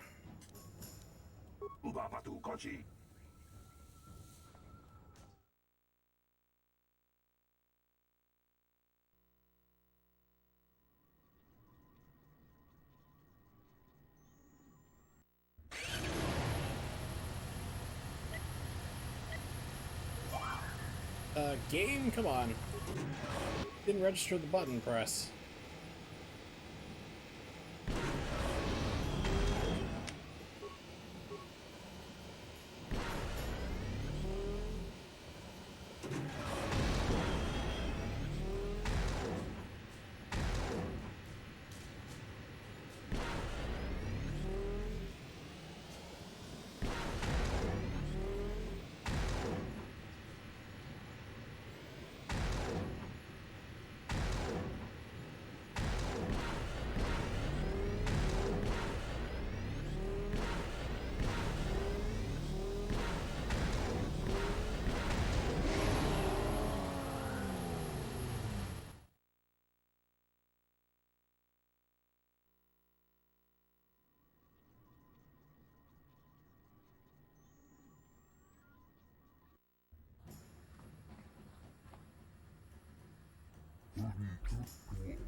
Okay, so I'm probably going to reload, but basically, do a substandard time so you can improve. Don't do a really good race straight off, because that's going to be almost impossible to improve.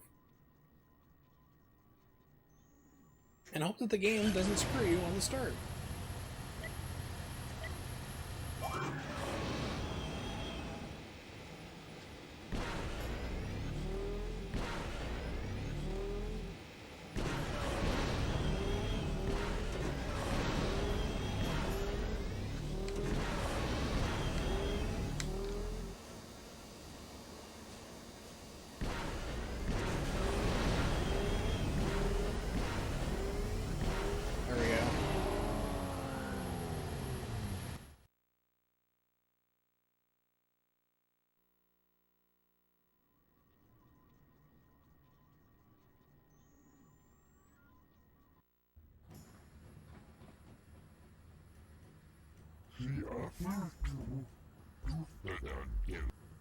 Yay, okay. Hands together, show appreciation for Darth Jerkass. Skill and colors, prove yourself great glory. People, hear me! Before I present the so-called champion of the Becks with their prize, there is something you must know. The winning rider cheated. Alright, Nemix, thanks for dropping by. Have yourself a good one. Hopefully you get back to your tasking pretty soon. Catch you next time and all that fun stuff. Your swoop bike was using a prototype accelerator. Clearly an unfair advantage. Because of this hidden Beck treachery, I'm withdrawing the Vulca's share of the victory prize.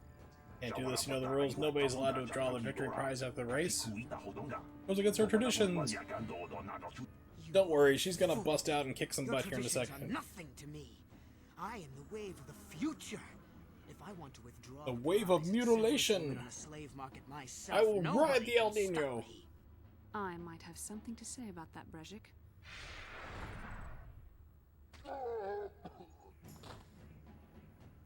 What?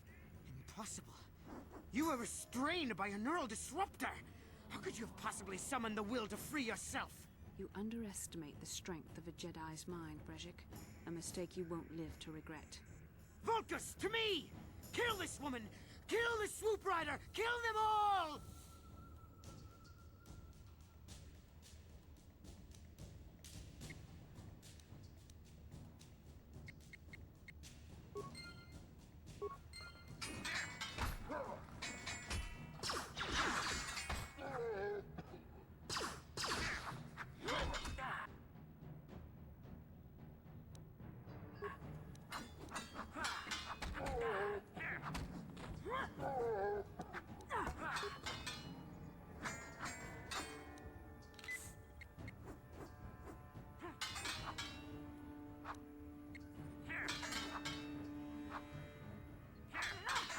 Am I missing everything?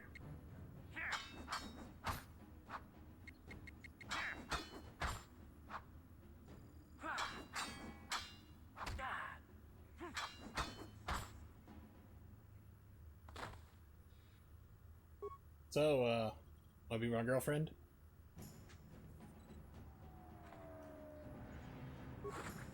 Ooh, double-bladed lightsaber. I can't use that.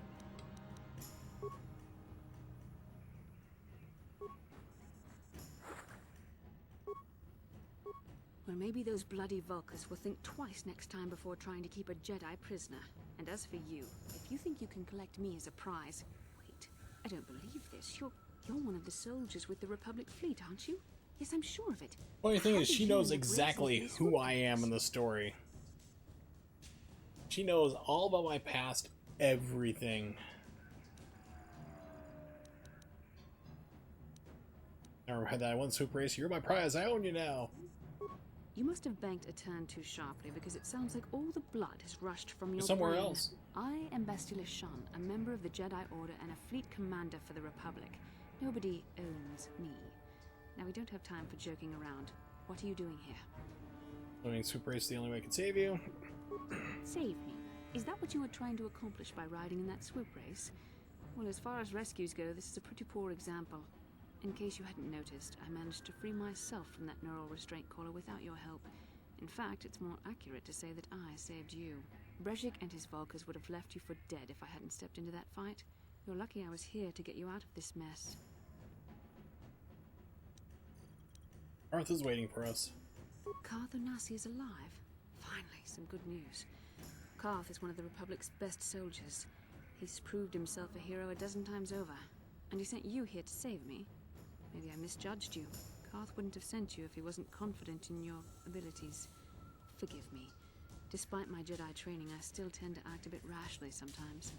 Please, take me to Karth right away. Between the three of us, I'm sure we can figure out some way to get off this planet before the Sith realize we're here. Meanwhile, the Sith show up.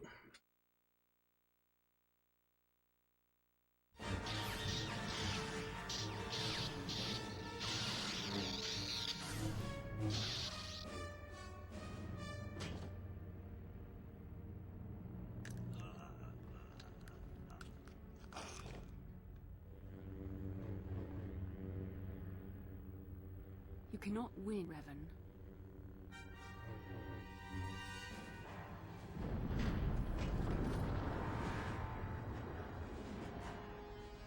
I wonder who Revan is.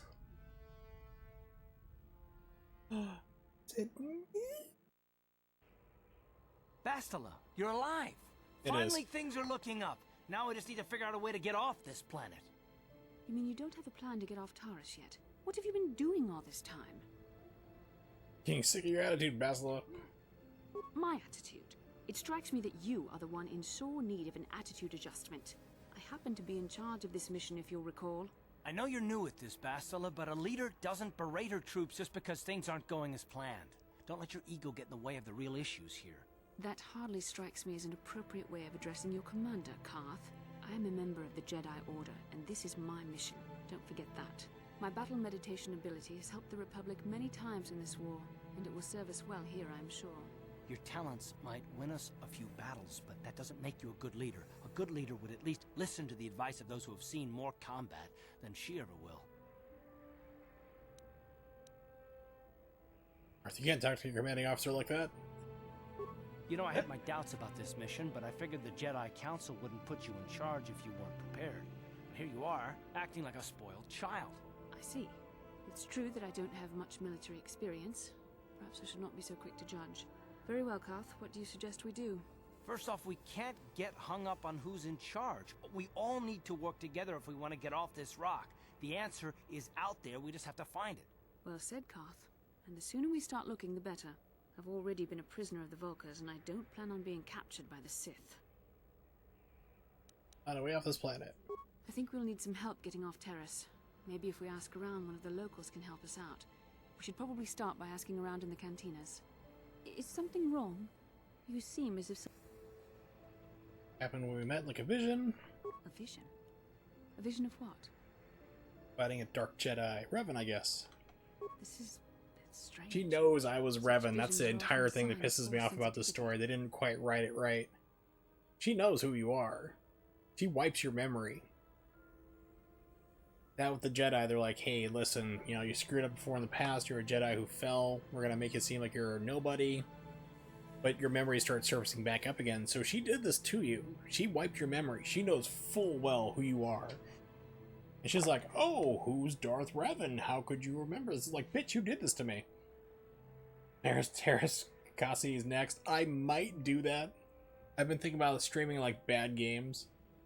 Bad or unusual fighting games. I have just maybe like unusual or bad games like that. I'm trying to think of like a category to do it. It's part of a theme. But that would be on the list as one of them, yes. Are you saying I can use the Force? I'm not sure. Like, I don't know if you use the Maybe Force. that you have some connection to You've the Force. seen me do it. It would not be unheard of. When we first met, your natural talent may have fed off my own Force abilities. Like, she didn't wipe her own brain either. She remembers full well who the hell I am. You to witness one of my more intense He knows I am Space Hitler at this point.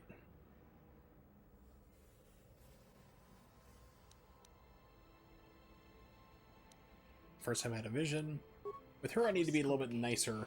Even I, with all my training, cannot fully understand it yet. This is a matter best left to the wise masters of the Jedi Council. Once we escape Terrace, we can seek the guidance of the Council if you wish. They will understand the significance of your vision, if there is any. However, I think it would be best if we all stayed focused on the task at hand right now. We can't afford any distractions. We need to find a way off Terrace.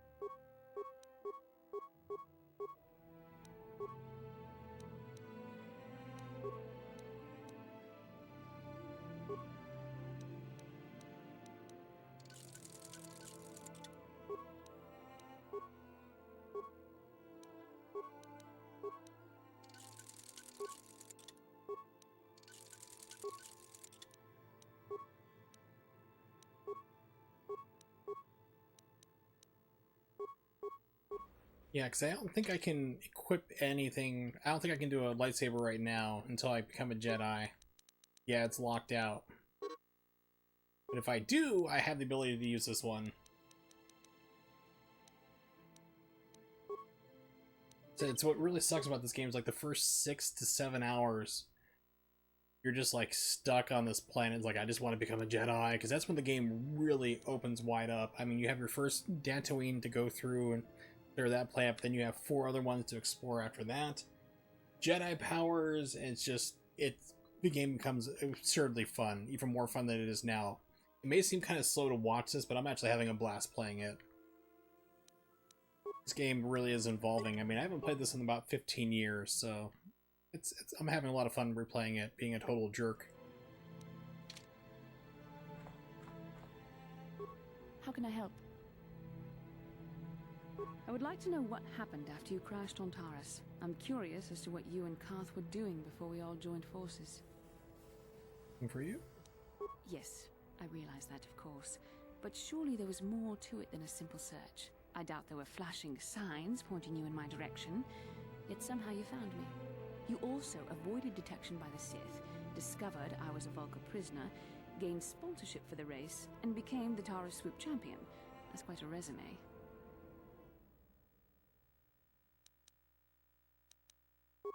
Yes, well, I hardly consider myself a damsel in distress. I'm a member of the Jedi Order, after all. But I won't deny you've impressed me with what you've done. When you were chosen to join this mission, I doubt any of us expected this much from you. A Jedi could have done such things, of course, but only by drawing heavily upon the Force.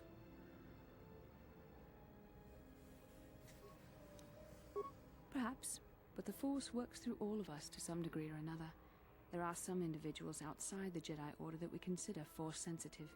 It's obvious to me that Like the Finn Force was has going to been working be through you. in the There new is Star no Wars other movies. explanation for I was your thinking they're going to success. make him a Though I'm Jedi. not certain what to make of this discovery. And they Perhaps just if you fucked weren't- it over because they well, didn't if have you a were road younger, the plan, they Jedi didn't might have a take you for roadmap for the training. movies. But as it is, All signs pointed to Finn becoming a Jedi, and just he got screwed over. That actor who played Finn in the new movies, Boyega, I think is his name, John Boyega, he is pissed off at like Star Wars and J.J. Abrams, and I'm like, rightly so. The man got screwed. I mean, his character and everything else got hosed.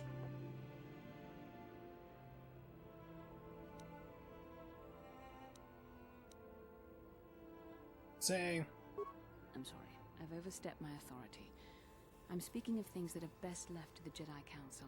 For now, let's just accept the fact that you're gifted. Hopefully, between your abilities, my Jedi training, and the skills of our companions, we can find a way off this planet.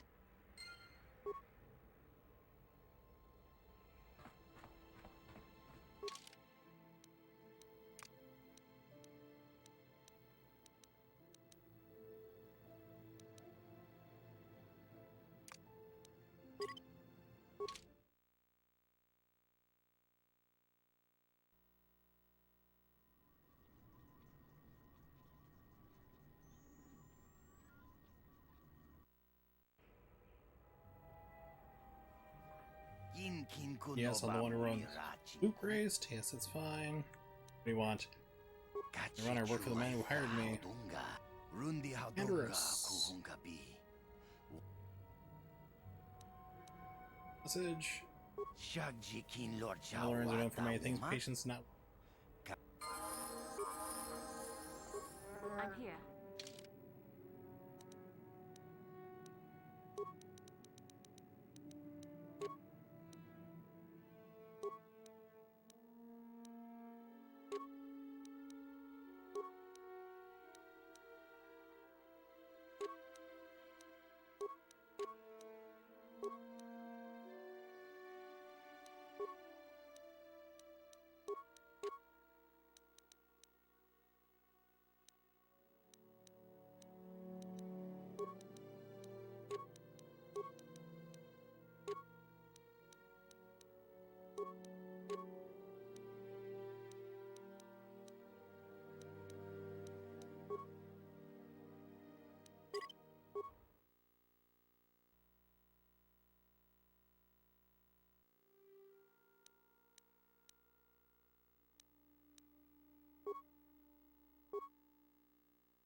Oh.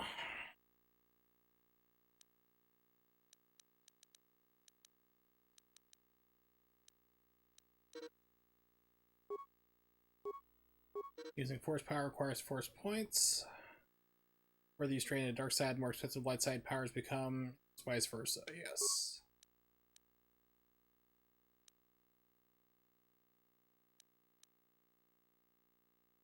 Defense, speed,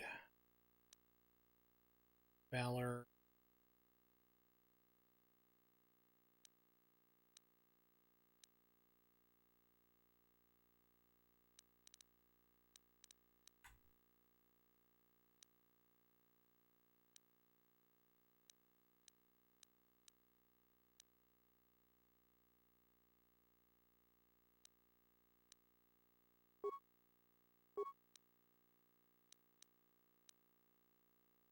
Okay, she's got throw lightsaber already. Perfect.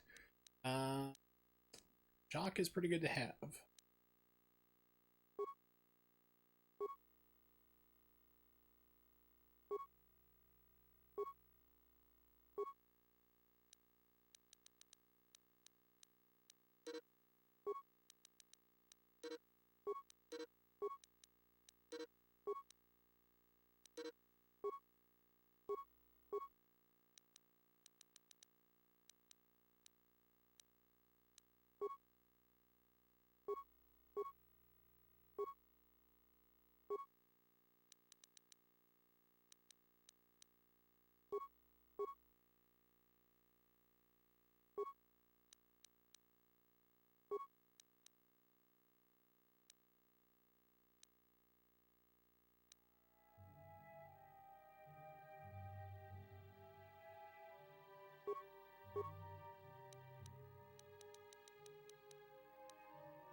Okay, now she's finally all leveled up. That's good.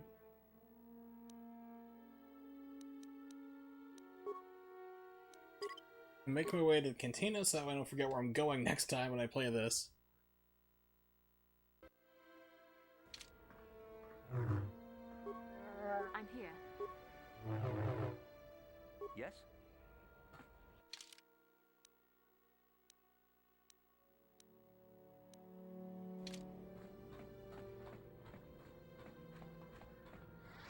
How many do I have?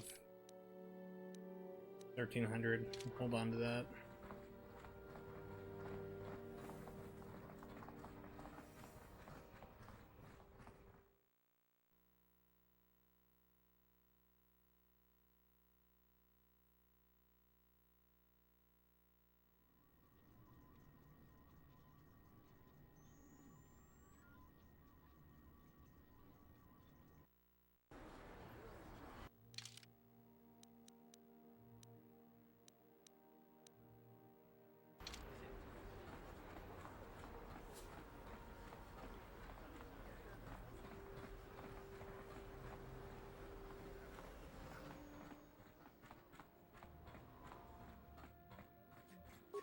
Hey, look at this. If times weren't so tough, I'd give you a discount, seeing as how... Because of the Sith Box for 5. Ugh.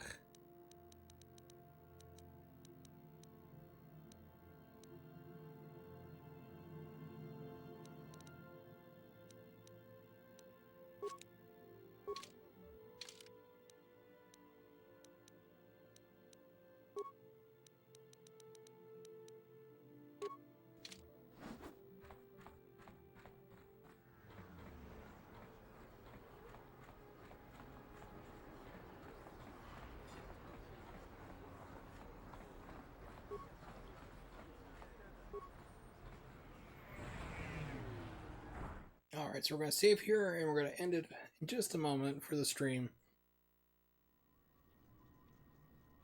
Getting late, and I actually got to take my dad to a... I went tomorrow, he's got to get injected in the back early in the mornings. Good place to save. It's kind of hard to stop playing because I know like I'm so close. There's... Pick up Canderous as like your next person in your party. He's got a way to get off the planet. You gotta take out the Kingpin Davik or something like that, and then you get off the ship, get off the planet, then you finally get to do your Jedi training. So we're almost to there. That's where we're gonna be closing out here. So with that,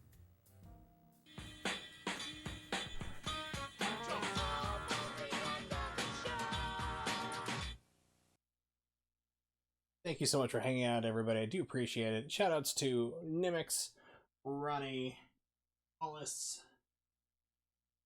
anybody else who hung out here and was awesome during the stream. Also, shout out to Nimix again for 25 months as a tier 1 subscriber. That is amazing. Keep hitting the microphone. Amazing as I'm supposed to have. Yeah, look at this. I finally got myself emote back. It took like half a year of bitching at Twitch to get it done, but it's back finally. So if you're a subscriber, you get my little Dr. Nick hi everybody emote. Be awesome there. So thanks for hanging out. I do appreciate it. I do normally stream at your time. If you don't know when that is, just copy and paste that into Google. It will tell you where you are in the world. Also, keep an eye on my Universal 555. Something comes up, if I need to cancel, postpone, or delay the stream, like today I delayed it by half an hour. You'll be aware there so you can stay in the loop and know what's going on. So next stream, really want to keep playing this game. I have something special I want to do for Thursday. Thursday I'm thinking about doing a Bayonetta 2 stream. So I either might keep playing more of this, or I might get ballsy and get the silent scope rifle out and try to calibrate it and get that working. Might do a silent scope stream next time. That should be fun since I figured out how to do kind of, you know, the multi-streams here for the television and through the Elgato, so that might be fun to try out. So keep an eye on my Twitter. I will let you know. It's going to be on Tuesday is when it would be. Thursday is Thanksgiving here in the United States. That's what I'm planning to do, a Bayonetta run. But I will keep you all informed. Thank you for hanging out, and I will see y'all next time.